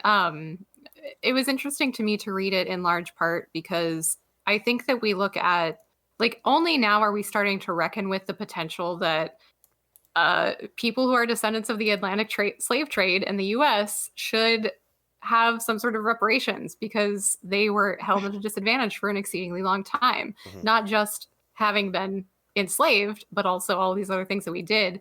And I think that we hold that up as a dichotomy sometimes where there were like rich white people who came here and have lots of things. And then there were people who were bought as enslaved people who were given nothing. But the book kind of touches on there was this middle ground because, of course, if you're a nice rich white person, you maybe don't want the slaves to do certain things for you. So you bring in indentured servants, and it's not the same thing, but it is. Well, you're going to work for me for 30 years and you can pay me back. And I am going to still charge you like rent. And you are going to work for me all the time. And so the author draws a line in this to how, oh man, this crosses into one of my favorite things to get into conversations with people about, which is I grew up in an area that many people who have never been to it and maybe aren't even Southern themselves will tell me it's not Southern. But we have to talk about how there were the Southern plantation owners who have a distinct Southern culture, but also there is a Southern culture of the poor white people and the enslaved people who brought that out and brought it to many other places with them. Because if you own a plantation, even after slavery is ended, you have a lot of land, you have a lot of resources. They were never really forced into turning a lot of that over. Frequently, they were able to turn to things like sharecropping, where they still made a lot of money off of other people living on their land and farming their land anyway. But there were also these people who, we talk about things like the Black migration, we talk about things like company towns. And so this book touches on all of that sort of stuff. Like what happened to the people who lived in this third chunk and had to do things like go work in coal mines because they still didn't have wealth. They still didn't have equity. They didn't have resources. They were still at least not enslaved people, right? But they weren't set up to win on this one either. And I think that's like I don't know, like our modern narratives about a lot of this stuff are probably like super, what's the word I'm looking for? They're minimal. They don't really like. It's probably easy to forget about people like that in the scheme of like what happens when, you know. Well, there's definitely a strict dichotomy when you talk about that because you do typically just think of the slave owners and the slaves, and then okay, there's no more slaves, but you don't really think about the fact that those slave owners still existed, and they still had their money and their businesses, and someone still had to do the work. And of course, they're not going to suddenly stop taking advantage of someone. They're just going to do it in a way that is still legal but not good. Found the book, We don't by the really way. think about that.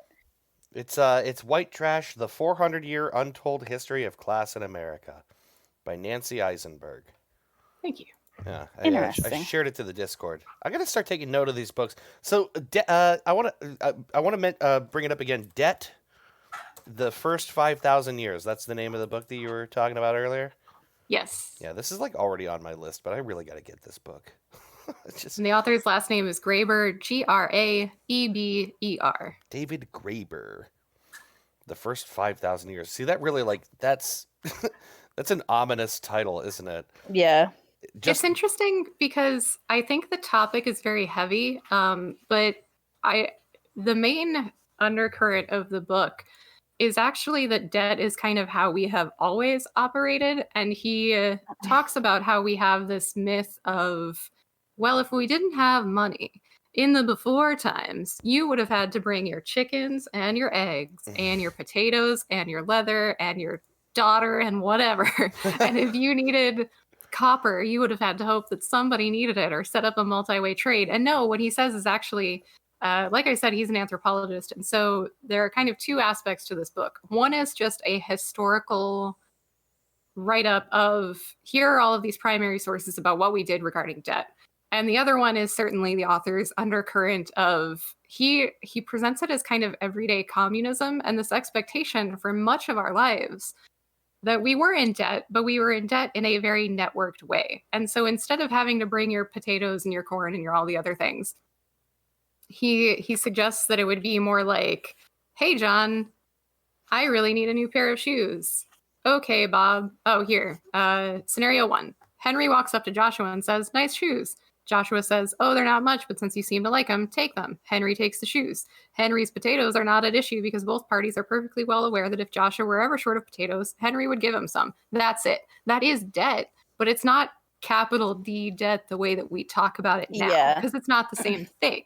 What we have now is debt held across strangers using an elaborate computer-based credit worthiness system that has all of the issues baked into it. I mean, I could recommend books for a mile about the concept of like racism getting baked into software and things like that.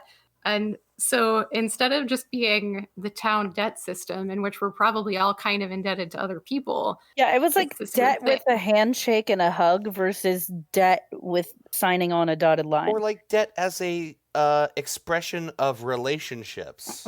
Or like the transactionality that's kind of just inherent in being a person and being around other people. Well, it's debt as a community responsibility. Yeah. I called the first thing scenario 1 because he also presents an alternate scenario in which, I mean, these are all kind of based on different cultures. I think in this book he writes about a culture where I would never repay you exactly what I owed you because I want our relationship to continue. So if I needed sugar and I said, Christy, I need a cup of sugar, you'll give me a cup of sugar. And some other day I might say, hey, I have some sugar with you, and I might give you a half cup, or I might give you a cup and a half. But I would never give you back your cup of sugar because now we're done. But scenario 2 it's a perpetual debt system in which there's an understanding that like, no, I want to continue working with you. And so I'm going to keep us tied by this fact that I still owe you a little something, which is a little bit like pessimistic. That it's a little sad to me, just in the way that it's like, oh, I have to owe someone something in order for them to want to continue to interact with me. But I also, in a different culture, that would be not thought of that way. So I get that.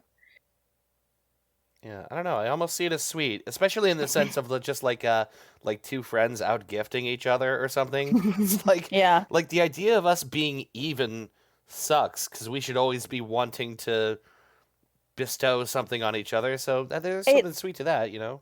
It makes me think of what I call kindness battles that occur between my mom and Dave. Yeah, I was going to say between me and your mom. Yeah, because both are, you know, I'm going to embarrass Dave maybe, but like both Dave and my mom are very sweet people and compassionate people, and they like making people happy. And so if they know someone likes something, they will get it for that person knowing that they like that. And I'm like that too. But my mom is like, she's like this to an extreme. And if we're going to get like silly about it, her love language is definitely like acts of service and also like gift giving. And so she is the person that when I was living with her, she'd be like, oh, hey, you mentioned that you wanted this thing 6 months ago and you've now forgotten about it, but I remembered, so here you go. And it was like, well, I didn't really need that, and I didn't ask you to do that, but thank you. It's very nice. But there is now this system in my life where Dave does something nice for my mom and she hates it because she wanted to do something nice. And so there's a constant one-uppance of like, but not really. Well, damn you bought me that bottle of wine. So next time we go out, I'm going to buy you 2 bottles of wine. And it's like, she's always winning.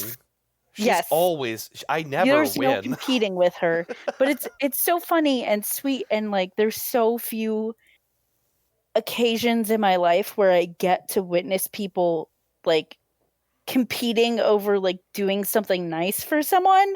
It's usually the opposite. So like it just like amuses me to no end.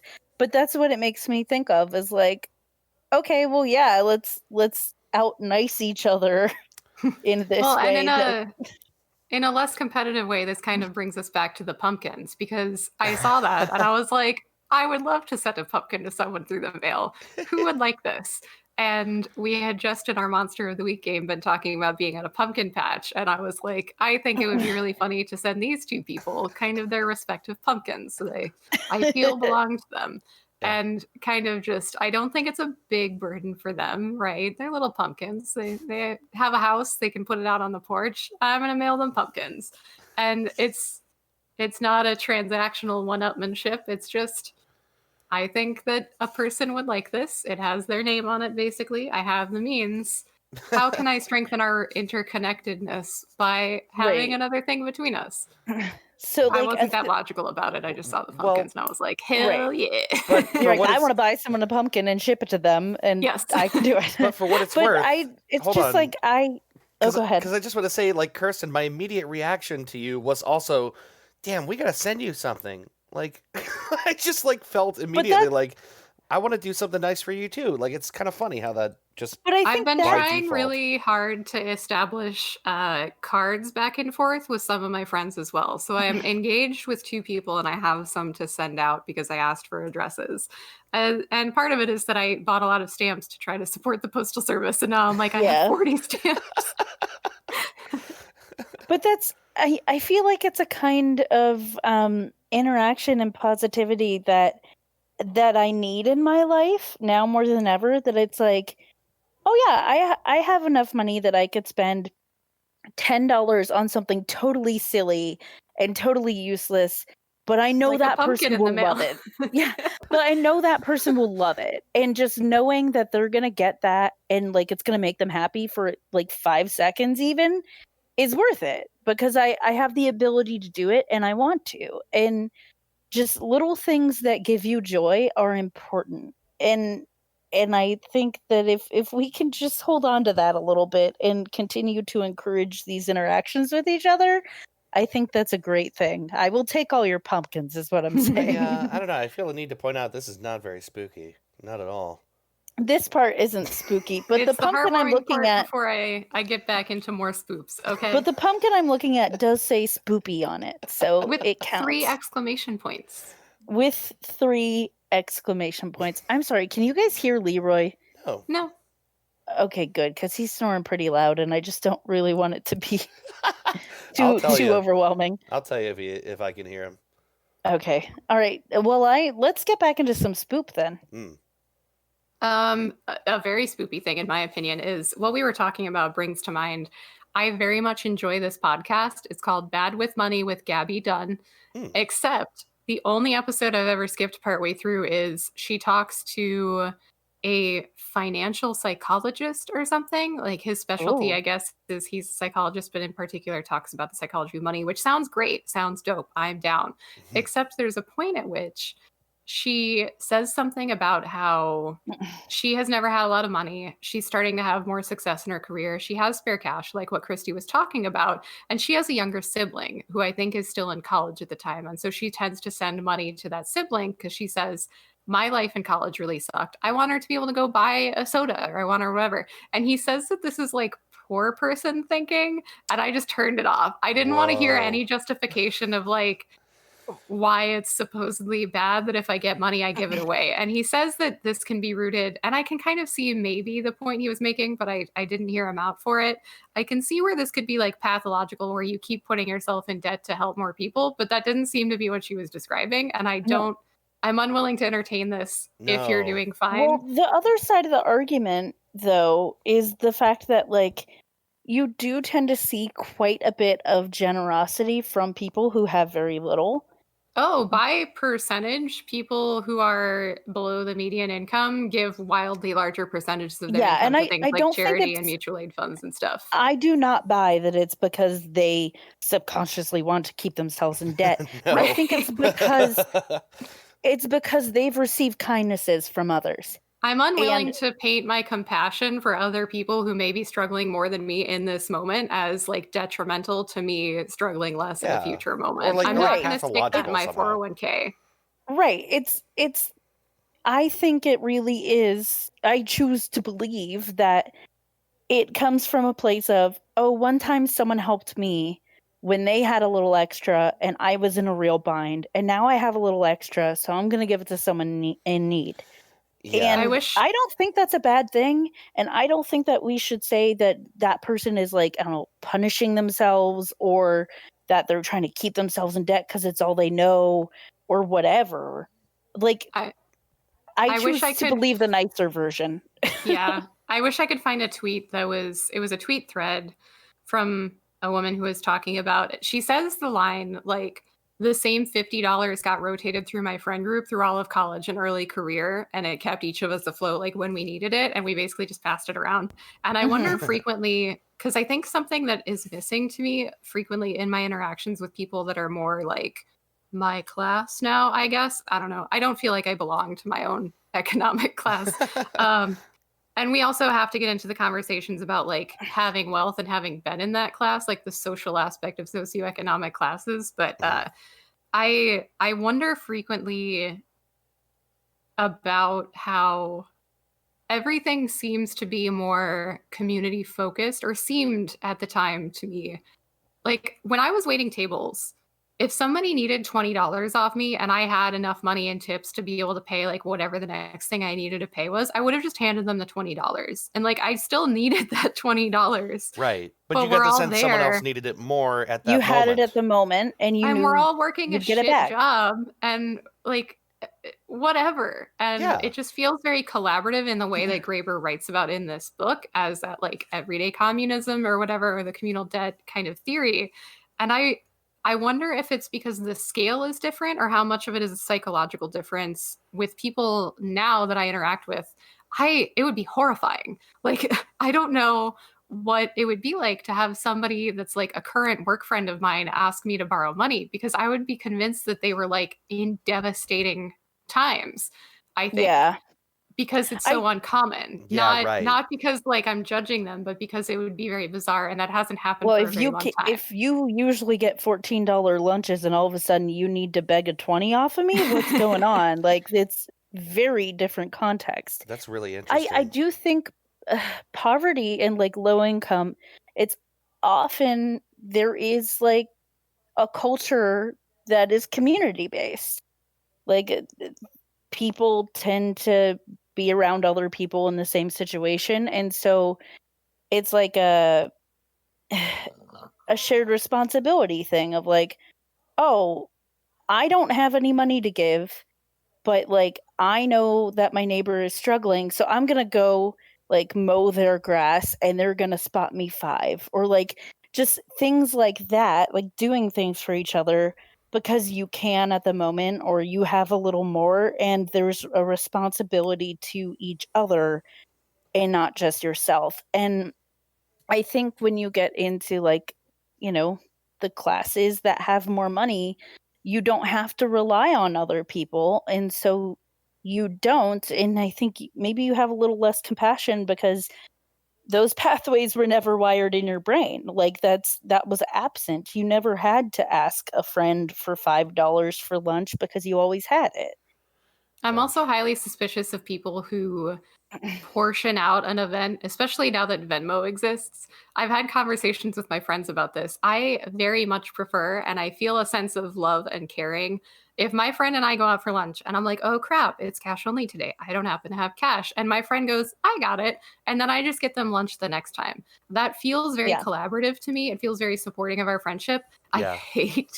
I hate when I go to somebody's place and I like bring a dish to the party and then they're like, okay, I Venmo'd everybody for their portion of the pot roast or whatever. Not even like setting aside that I don't eat pot roast and I'm a 20-year vegetarian. Like, wait, are people doing that?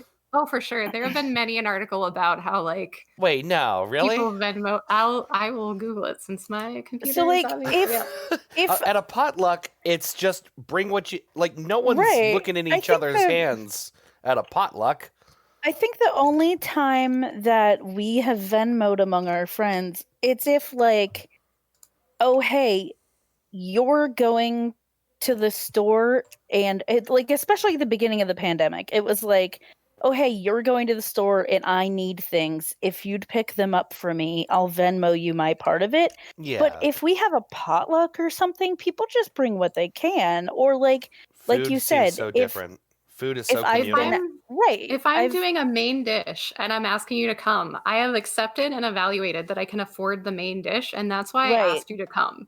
Yeah, right. And then everything else Right. on top of that is just extra stuff for everyone to enjoy. And there's no need If to. you're the host, you're accepting the financial responsibility, and you're not expecting anything from anyone except if you ask them to like bring a dish. That is just like such a different psychology for me. And also, it's like amazing that that's like the decision being made in, you know, like as you're in the middle class or like moving up, that people are like starting to, I don't know, like I think laze that there are around. many charging a- adages about rich people being the cheapest people. And I've heard just as like a statement thrown around that like rich people are going to be the worst tippers and rich people are, there's Yeah. always that like, well, they don't stay rich by spending a lot of money. And I'm like, then I won't be rich. I'll just, that's Right. fine.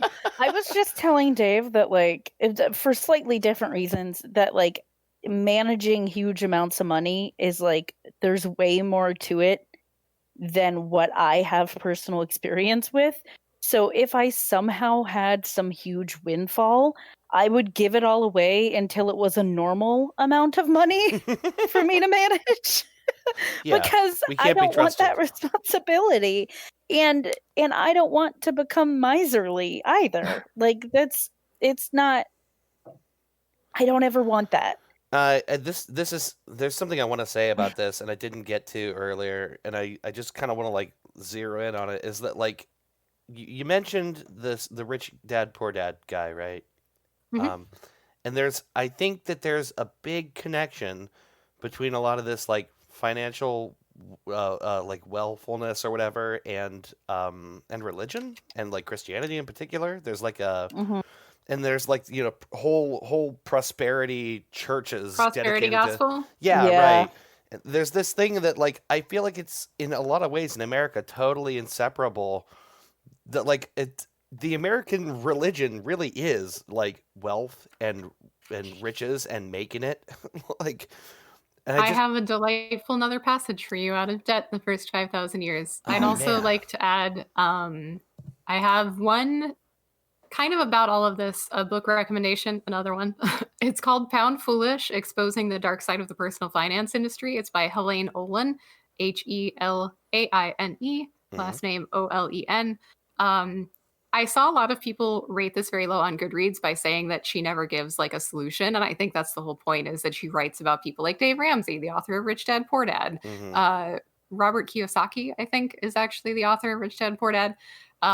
People like that, and how they make a whole business off of basically like making money off of people trying to learn how to make money. Because really, a lot of these turn into like the Tim Ferriss 4-Hour Work Week. I'm pretty sure is like find a passive income source, like being a landlord, and then do something like write a blog and then charge people money for access to some of it as you're reading his blog that you paid for. And you're like, hold on now. Wait a second. Like, hold on a minute. Have I been duped?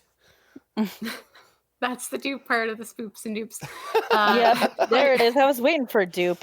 I knew there was one in there somewhere. There's the dupe. But since Dave brought that up, I am delighted to tell you that Jet talks about this a little bit. And we're going to talk about Martin Luther. And in about 1524, Martin Luther kind of sets up a way that all of us could live as true Christians in accordance with the gospel. But really, there are only a few people who are capable of doing this. And he says, in particular, two things, that, you know, we should all not be robbing and we should all be returning what we borrow.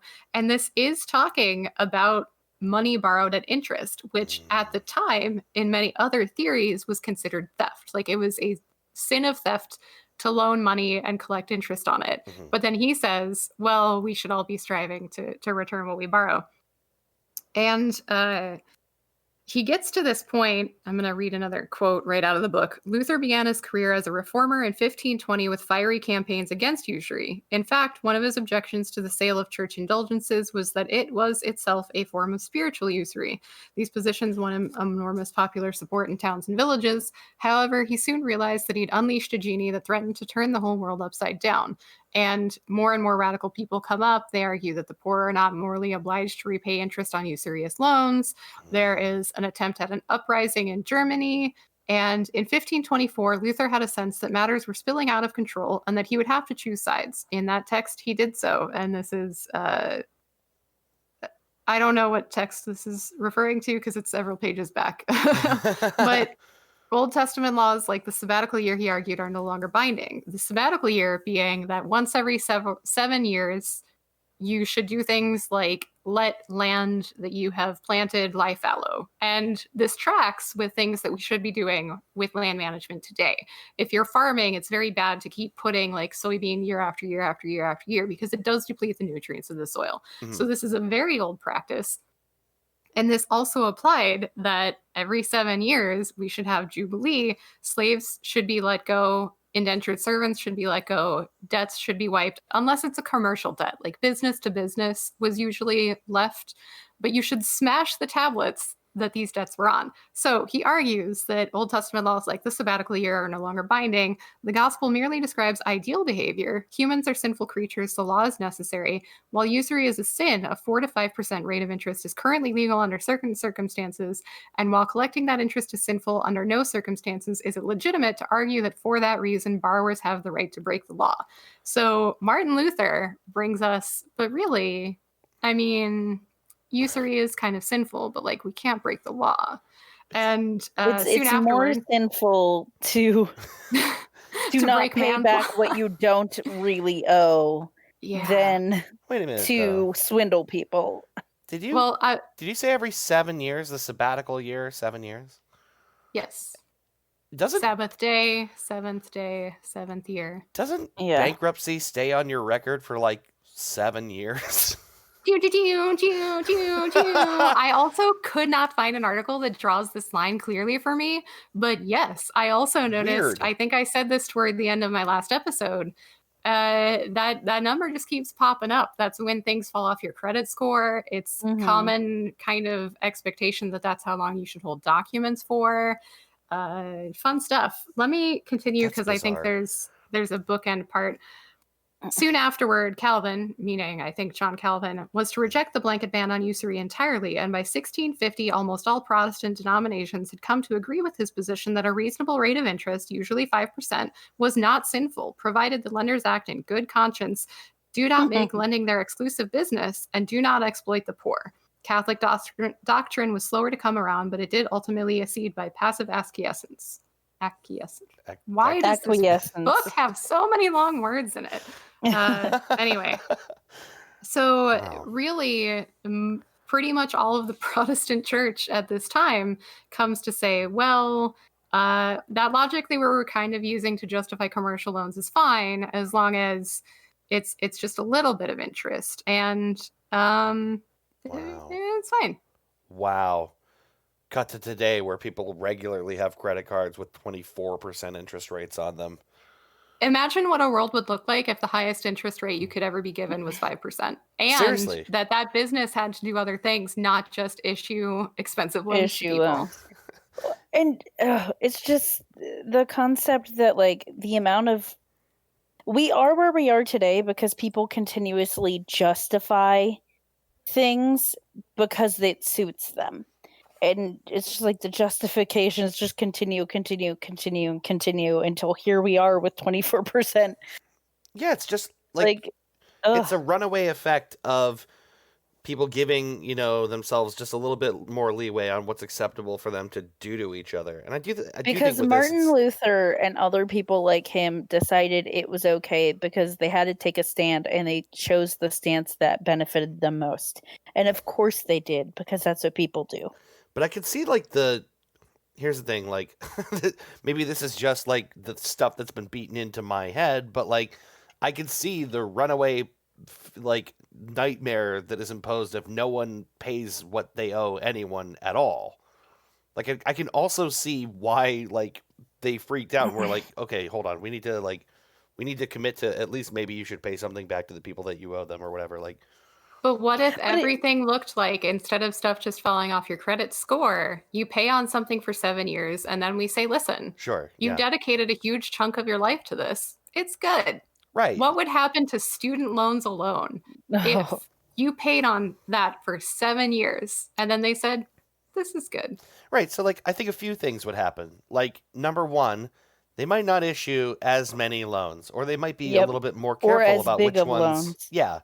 Yeah. That might also force, providers of education to have to adjust what they think they're able to charge based on what people are able to get to attend, their university or whatever, and then yeah, I think maybe it would.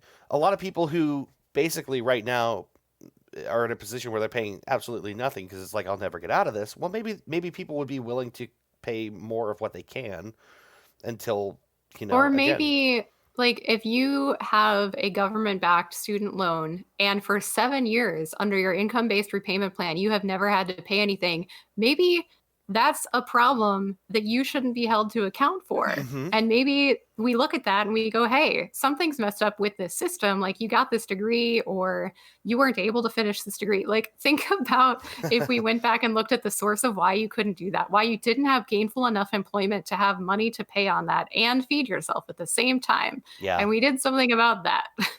Well, Yep. yeah, exactly. You would basically by imposing a sort of like a 7-year system or something like that, you'd force people to re-examine a whole host of, like failures in that system that are not addressed right now because it's just like, well, I don't really care. They're still on the hook for the money. So what do I care whether this works or not? And we've made it so that they cannot be discharged in bankruptcy. So they're going to pay me Yep. back eventually. Like this becomes Yes. what is talked about in the opening of the book, Debt, where debt is nonsensical if it is always bound to be repaid because you can make anyone take on debt and there are historical accounts of things like, well, you couldn't pay your debt and we're going to throw you in debtor's prison. That's what we're going to do about it. Mm-hmm. I don't have a coherent thought about this because it just makes me mad. Well, no, I thought about this when you first mentioned that earlier, and you were talking about this. Like what are if it's always bound to be repaid, then lenders just make whatever kind of risk and hand out whatever they want because they know they have to get it. I was thinking about like all the other ways that people basically have been able to trick each other into. It's almost it's like when you're like a kid, and your sibling has like somehow convinced you to be their slave for the week or whatever. That like insane agreement no one can possibly make, and then you basically one sibling tortures the other one basically for a week. And your parents are like, you're the 12-year-old, like I expect you to behave better than this. And then we don't feel that way about our entire economic framework. Yeah, exactly. Yeah. It's just like an agreement no one can make in sound, like soundly, and people being held to stuff that I don't know. Circumstances matter. Yeah. Just like just being held to the your signature on a piece of paper forever and ever, regardless of changing circumstances, Just isn't think fair. about the fact that I'm now 32 and I am still paying for decisions I made, financial decisions I made when I was 18, and likely will be paying for those decisions for the rest of my life.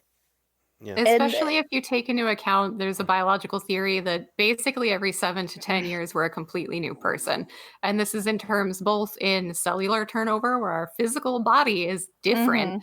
I think with the exception of brain cells maybe don't replace themselves like that. That's what I've heard. But also I think there's some psychological theories at this point that like if you pull somebody and then you pull them 7 to 10 years later, their opinions might be completely changed. And that's roughly Right. the window of time in which all those things Especially change. what 7 years you're measuring from. Like if you're Yeah. measuring from 18 to 7 years later, like there's a lot of growth that happens in that part of your life. So of course your opinions are very different and you are a very different person. If you're not, that is an indicator of, maybe something not so good happening because you should be growing and changing a lot. So I've gone through a lot of changes in my life. I'm a totally different person from 32 to when I made that decision at 18. I obviously know a lot more about the world than I did then, partially because I've had struggles that I had because of those decisions, but I'm still paying for it. Like, regardless of the fact that I've learned, that I've grown, that I've overcome things, I'm still paying for it. And I'm still going to be paying for it. And there's no true forgiveness for it. There's no good job for coming as far as you did. And also, just a personal importance of the 7-year thing. So for 7 years, as I mentioned earlier, I'm finally done with having things in collections. That was a 7-year process. It took 7 years. And it's a shorter process than it is for some people. But for 7 years, I've been panicking and dealing with and planning how to handle things that are in collections that could really mess my life up.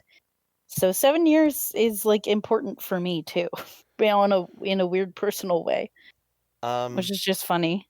So as we come up to about an hour and a half on this, and I'm thinking maybe we want to find our way to a close on it, I just want to point out that an episode that was basically about debt included a whole lot of variety of agonies, including religious sort of like deep religious conflicts, slavery, anti-Semitism, every kind of awfulness tied to debt.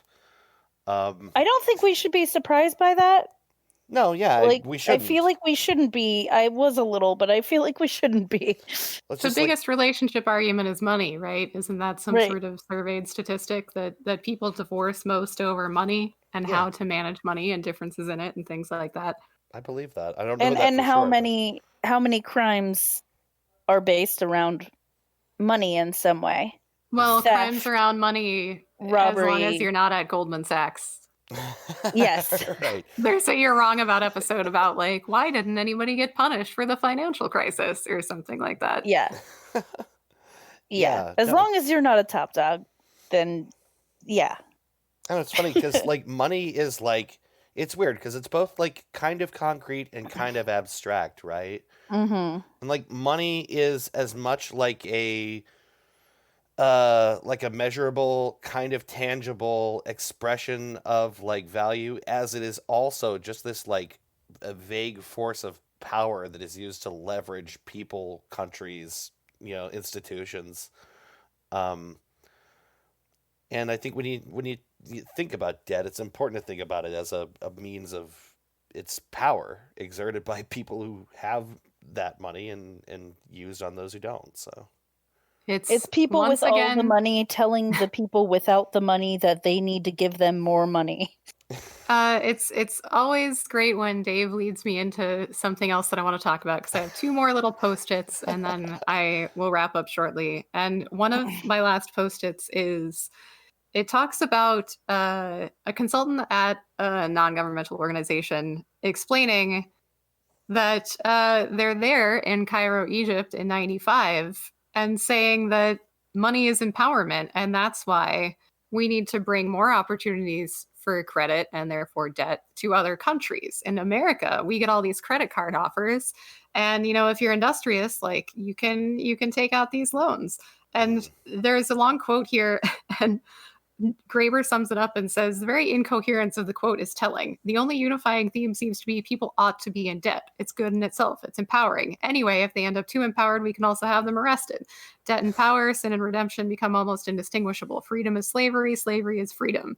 And they talk about just all these people who are trying to give out loans to other people and also recognize that the other people next to them are basically just exploiting this to get as rich as possible, but then turning around, looking in the mirror and saying, I'm giving somebody a credit. I'm helping them get credit. We should democratize credit.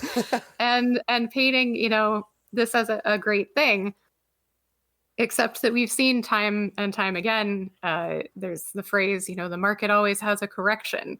And that correction is frequently something like the subprime mortgage collapse in 2008 that put a lot of people out of work, shuttered a lot of businesses. An odd anecdote that I really appreciate is I saw somewhere once that even in luxury brands, the quality of a lot of clothing goods went down and never bounced back up because they basically said, like, we'll manufacture this somewhere else and use worse fabric so that we can keep making stuff and making money. And then it just never went back to normal. But yeah, debt is an opportunity, I guess. And in his closing few pages, my final post-it, he writes about, for me, this is exactly what's so pernicious about the morality of debt. The way that financial imperatives constantly try to reduce us all, despite ourselves, to the equivalent of pillagers, eyeing the world simply for what can be turned into money, and then tell us that it's only those who are willing to see the world as pillagers who deserve access to the resources required to pursue anything in life other than money. It introduces moral perversions on almost every level. For example, cancel all student loan debt, but that would be unfair to all those people who struggled for years to pay back their student loans. Let me assure the reader that as someone who struggled for years to pay back his student loans and finally did so, this argument makes about as much sense as saying it would be unfair to a mugging victim not to mug their neighbors too. He goes on to say, Yeah. Yep. I would like then to end by putting in a good word for the non-industrious poor. And he presents this as a difference between the industrious poor are these people who should be given the opportunities to take debt, right? Think of hustle culture now. If you're broke, you need to come home from your 9 to 5 and work on your 5 to 9. You need to take out a loan and start a business. You need to set an Etsy shop up. So he's saying he'd like to put in a word for the non-industrious poor. At least they aren't hurting anyone. Insofar as the time they are taking off from work is being spent with friends and family, enjoying and caring for those who they love, they're probably improving the world more than we acknowledge. Maybe we should think of them as pioneers of a new economic order that would not share our current one's penchant for self-annihilation. And his closing paragraph is, what is a debt anyway? A debt is just the perversion of a promise. It is a promise corrupted by both math and violence. If freedom, real freedom, is the ability to make friends, then it is also necessarily the ability to make real promises. What sorts of promises might genuinely free men and women make to one another? At this point, we can't even say. It's more a question of how we can get to a place that will allow us to find out. And the first step in that journey, in turn, is to accept that in the largest scheme of things, just as no one has the right to tell us our true value, no one has the right to tell us what we truly owe. Wow. That's a great conclusion. Oh my Please god. go read this book. It's 500 pages, but like 100 pages are notes and footnotes and indices and references and things like that. So it's not too bad. If you've read the Harry Potter books, it's certainly a lot more long words, but I think you can get through it. And It's I want to amazing. add, That before we- idea of like a debt is a perversion of a promise is so completely Yeah. poignant. I also want to mention like this idea that like I struggled, so other people must struggle. It's Is gross. so pervasive. it's also how we justify hazing. Yeah. Well, I think I there were like years ago I was thinking about this that like there's the generations above us, there's members of those generations that raise their kids with that idea that like I had it tough, so they have to have it tough, so they earn their medal, right? Like they can handle it. And then there's the other version of like I had it tough, so I'm going to do everything I can so they have it less tough, because that was really hard and I don't want my children to struggle, because why would I want to? Because I love them. And there's just like these two totally disparate ideas. But I it's such a poisonous concept of like, well, it was bad for me, so it's got to be bad for everybody. Just I like think shut it's the up, no same way. kind of non-logic explanation that is in the group, along with like, well, we've always done it this way. Or Yeah. I watched a talk from DEF CON this year, which was all online, obviously. And I think it's called something like who's secure, who's not, who decides. I guess this is a Hamilton reference. I didn't get it. I don't know.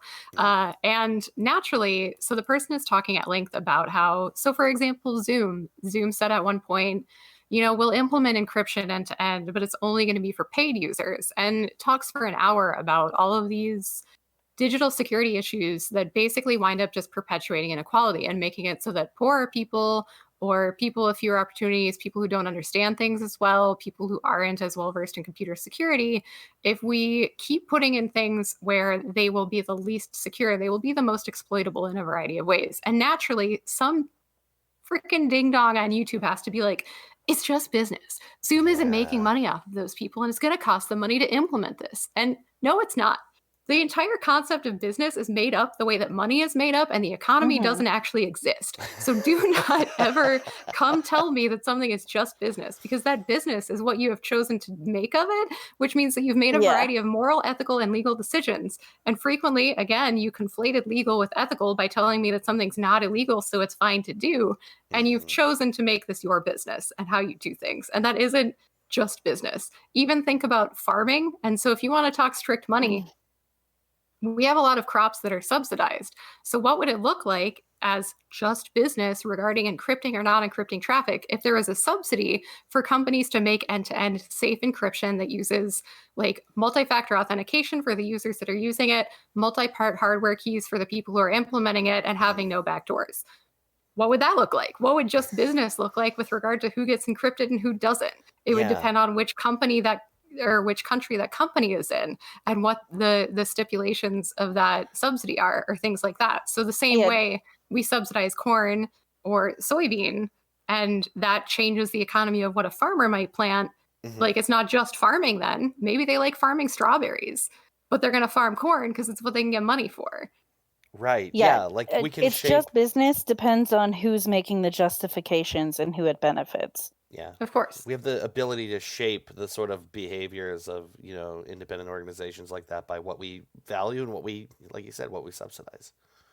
I don't know. Just business is such a euphemistic way of saying, I don't know. like a Stop asking questions about why I did this mean ass thing that I did. It's just business. Right. It's not about dismissive you. And it's insulting to the people it actually impacts. Because clearly, if you're the one able to say it's just business, then it's not impacting you. And it's almost always the person that's cutting people off that says it's just traffic, right? Like you're mad because they crossed 4 lanes with no signal and they're like, it's just traffic. I'm just trying to get where I'm going. Okay. Yeah, right. Yeah, that's sort of like very easy to say as you look over your shoulder at someone else. Yeah, while you're as the cars are piling up behind you, it's easy, and you're not in the middle of it. It's easy to say, well, it's just traffic. As my final thing, it's not completely dovetailed into what I was talking about, but I want to say I am acquainted with somebody who worked on this. The Center for American Progress, which is like a policy group that I don't fully understand what they are in DC, did a big research report. It's titled Addressing the $1.5 trillion in Federal Student Loan Debt.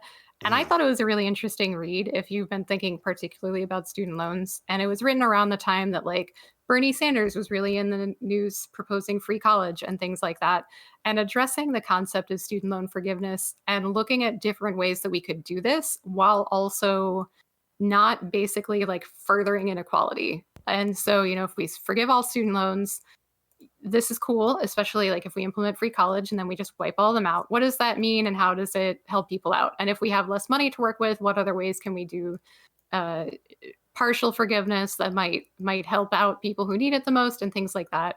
I found it particularly interesting that, for example, first-generation college students have much higher rates of defaulting on their loans. People who never completed their degree or who completed a certificate have much higher rates of defaulting on those loans. And so that's why I kept bringing up things about like, if you pay on this for 7 years and it's clearly not working out for you, what went wrong? Is it that you had to drop out of college to go look after your grandma and so you didn't get that pay boost that comes from completing a degree, but you still have all these loans? What do things like that look like? And it's a lot of interesting data, in my opinion. You said that's so I think I found it at the at AmericanProgress.org, the Center for American Progress. Yes. Yeah, I'm definitely gonna have to read that because this is a thing that's like, I feel like there's a decent chance within the next decade someone's going to pull the trigger on debt relief. I don't know who or when, but I feel like it's going to actually matter in not too long what people decide to do about it. I am of the opinion that plenty of other countries seem to be handling free college just fine, and we should do that. And I think that if possible, the fairest thing to do when flipping that switch is to also forgive, even if I would settle for like flipping the switch and forgiving anything that somebody's been paying 5 years on and saying, you know what, you did enough or whatever. I don't really care how it's implemented. Yeah. That's the me. I want to clarify. Last episode, I accidentally said I believed in the fully automated luxury gay space capitalism, and I meant communism. This idea that we all have free college and replicators that feed us food we need to eat. And that would be good for me. But I'll also settle for things like they propose forgiving $10,000, I think, in student debt as a potentially very equitable solution, because people who have more than that are very likely to have completed a degree or be in like a graduate degree or something like that. And those are typically, they find, the most capable of paying theirs back over time, or the most Yeah. economically mobile, Mhm. and things like that. I I don't know, man. I paid wanna- mine off, and I still want free college and free Yeah. loans for Yeah. everybody. I want to say, like, as a personal statement, because I still have a lot of debt, still student loan debt. I'm now at a place in my life, like, I don't make a lot of money, but I'm okay. And so, like, if they were like, oh, hey, we'll pay off 10,000, I'd be like, that's awesome. Thank you. That doesn't, like, make it go away. But there are people that could really, really, really help, and I'm okay. Like, if it benefits other people, if whatever their solution is, if it somehow misses me, I'm fine. Like, let it help people it really needs to help. Yeah. Even if they decided college now is free, but fuck everyone with student loans, I think that's fucked up and they shouldn't do that. But, like, do something good. Yeah, like, do something I'm not that gonna helps hold it- people. I'm not going to hold it against people who are suddenly out of nowhere going to school for free. Like Right. somehow I'm not going to they cry took about it something because from they me. got help I didn't get. Yeah. I'm going to be happy that other people don't have to go through what I went through. Like, It's let's just make decisions that benefit us, the collective us, for the future. Thinking about the And- collective community, that's communism, Christy. We don't do that. I'm telling you, the world I know. of the Star Trek future doesn't have debt, it doesn't have resource They don't scarcity. have money. They just don't even don't have deal money. with money. It really is sad to me that thinking about other people is a bad thing. I hate that part of our society. I hate the part of society that is constantly weighing, like looking in everyone else's bowl and being like, but what about Yeah. To me? make sure they don't have more than you. Not Yeah. to make sure that they need, maybe they need Right. more, but to say, well, they got more than me. And I Yeah. gotta say, I've definitely worked with people that I feel are very incompetent and rude and awful and make the workplace bad for everybody who they make more money than me. And it's been like a 10-year progress thing for me to just kind of come to peace with that. And I think that that's a very bad example of something where, I obviously still feel like maybe it would be valid for them to not get that because I don't feel they're qualified. But it has certainly brought me more personal peace to just try to work toward a place where I'm like, you know what? Where you can let it I'm go. not going to ask about it. I'm not going to worry about it. I'm okay. I'm going to check on my friends. And I'm Yeah. going to see if they're okay and if I can help out. And you know what?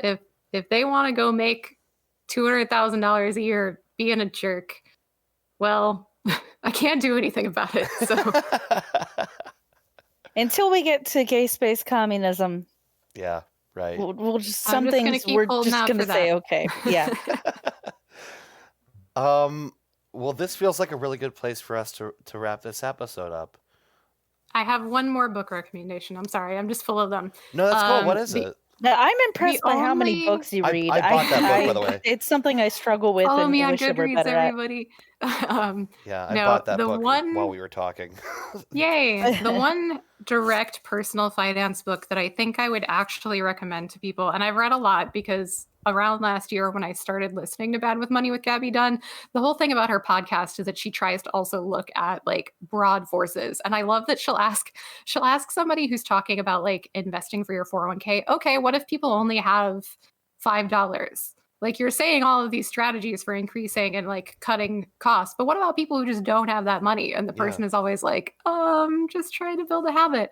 And I would say that I Will Teach You to Be Rich is probably the one book that I feel like wasn't incredibly condescending. He still doesn't do a great job of addressing that. Like it sucks that if you're making $20,000 a year in this country, you're probably not going to fund your own 401k. I get so mad when people posit like self-funding retirement as something that you desperately need to do because everybody in my life has always just gotten Social Security as they get older. They just are on a fixed income and that's it. And they're fine. And they're happy people who, well, like, I don't want to portray this as like the noble savage of being broke or whatever, but No, I know what you're saying. yeah. No, we're like still lots going of people do to each okay. other's homes, playing guitar together and cooking meals together. And like, it's not the be all end all if you can't have $1 million in your 401k by the time you're 30, period. That said, the approach in I Will Teach You to Be Rich that I agree very much with is the author gives an example of when he went out to eat with his family. his parents did not order appetizers. And I can relate to this. Like, we ordered water, we ordered a main dish, and ideally we had leftovers that we brought home to eat for another meal. And that was that. So he was like, in my rich life, I'm ordering appetizers when I go out. And you pick what works for you, and then you cut back on everything else that you don't actually care that much about. So if you love buying clothes because you love clothes, work out a budget for yourself where maybe you cook all your meals and maybe you do make coffee at home. And then shit, if you spend $20 on clothes, you spend $20 on clothes. Yeah. Prioritize what your personal wants and needs are, and then make a budget plan if it's feasible. Make a budget plan that works what's important to you. I agree, like, there shouldn't be blanket statements of like everyone should be doing these things, because it doesn't work into everyone's lifestyle and not everyone has the same priorities. Yeah, I think it's like, I think I already used the word condescending, but I think there's this thing of like looking at people who are struggling and giving them advice, and it's like, well, deny all of your human needs, because those aren't the important thing in your life. What's important is erasing this number on a sheet. I just fundamentally disagree with that approach. Well, I also disagree. I also Sorry. disagree with this concept of a self-funded retirement being all important, because we used to have pensions. And this entire thing is a head fake to keep us from looking at the fact that you used to be expected to work hard for 20 years, but then you would be rewarded with being taken care of. And if you died, if you had a spouse, they would get part of your pension because you did something. You sold your labor, your time, your body, your work, your physical movement. And that was the deal. And if we stop looking at that having been the deal by instead getting focused on all of these ads for like, round up your purchases and automatically put it in your savings account to go into your IRA, we stop thinking about how much we got screwed over. Oh, yeah, totally. Yeah, it's a bait and switch. It's like, look over here, or it's a misdirect, rather. It's like, look over here and focus on this so we can take this away from you. Also, I just love the automaton mentality of like, well, clearly the only thing that brings us joy and makes us happy is money. And if you don't have money, then you must not be happy. So like, you don't have to worry about doing anything for joy, because that's not important. The only important thing is that you don't have money and you have to find a way to get money. No, like, a lot of people who don't have money have kind of accepted the fact that they don't have money and are probably working very hard to do what they can to like solve the problems surrounding that. But also, like, you take the small joys where you can get them, because that is what's important when that is what you have. And that's what I get out of this. So that's been an extra scary episode of Goose Chase. Spooks and dupes all around. The scariest ever. Oh my god. It was kind of a joke, like I said, but it sure got real. We really talked it up, but I think it delivered. Yeah, it was kind of a joke. Excellent, but also awful. Well, yeah. And the thing is, I regret that, I don't know, I wish I knew more on the history of debt, and I learned a lot here, and I'm looking forward to reading this book. I think we're going to come out of this with a small financial library with all of your suggestions. I think Dave just ordered like 5 books. No, just the one. But Debt, the First 5,000 Years seems so... And there's a new edition, the updated and expanded edition. So, yes. So that's the one I ordered. But well, thank you. I feel like every time you come on this show, I'm like... my research has been shown up. Like, you do so much more. Yeah, it's funny. This is I gotta say, by the way, if what you guys get stuck on, I love listening to Goose Chase, and if what you get stuck on is time to do research, boy howdy, I love building a Google dork. So I'd also like to offer my services. I have to tell you, I'm amazed though that like this is the episode you said you didn't prepare that much for. Yeah. It's more also, this is the one where I had to do the most remembering of things that I have read over time, as opposed to in the last month, like purposely. As someone who really struggles with like comprehension and retaining information I've read, it's completely impressive to me that you were able to do that. Especially in these times when, like, I think everyone's brains are struggling to do a lot of that. I want to be clear. I love reading on Kindle because I just press and hold to look up what a word means, and I can press and hold and drag to make notes. So my trick for this was I bought a hard copy because I much prefer referring to those as I'm talking, and it's just a nice book to have in the library. And I went back to my Kindle and I went to all of my notes that were on it. I got it from the library originally, so I reborrowed it, looked up all of my notes, and then put the Post-its in the book and reread those like few pages of each so that I could kind of read prep. That's a So good that's strategy. study tips from Kerstyn. That's a system. Yeah. So all right. Well, I gosh. hope your other pumpkin gets to you soon. The original expected delivery date was Monday, so maybe it'll pop up on Monday. I hope so. The thought of 2 pumpkins separated in the mail is just too heartbreaking. Like I really want them to be reunited. Thank you so much for the pumpkin and for the episode and for everything, Kerstyn. You're welcome. Thank you for having me. And to listeners, if you're sick of me, because I've been on like 3 times this fall, I need to take a break. So you'll have a break from me. All right. You got to figure out what you're going to do next and maybe spend like 6 months reading books about it. Give yourself a little time. I'm also, as I said, I'm going to take a little break from DMing our tabletop game and do some different things. I think that a lot of this I thought would be quarantine projects that would be shorter term than they actually were. And none of us know how long it would go. Much of the country is hitting the same wall I am, where my brain is pretty mushy. I frequently find myself telling my supervisor at work, yes, I have that written down on a list. I'm sorry I haven't gotten to it yet. I spent all day trying to comprehend this one article on how to do something.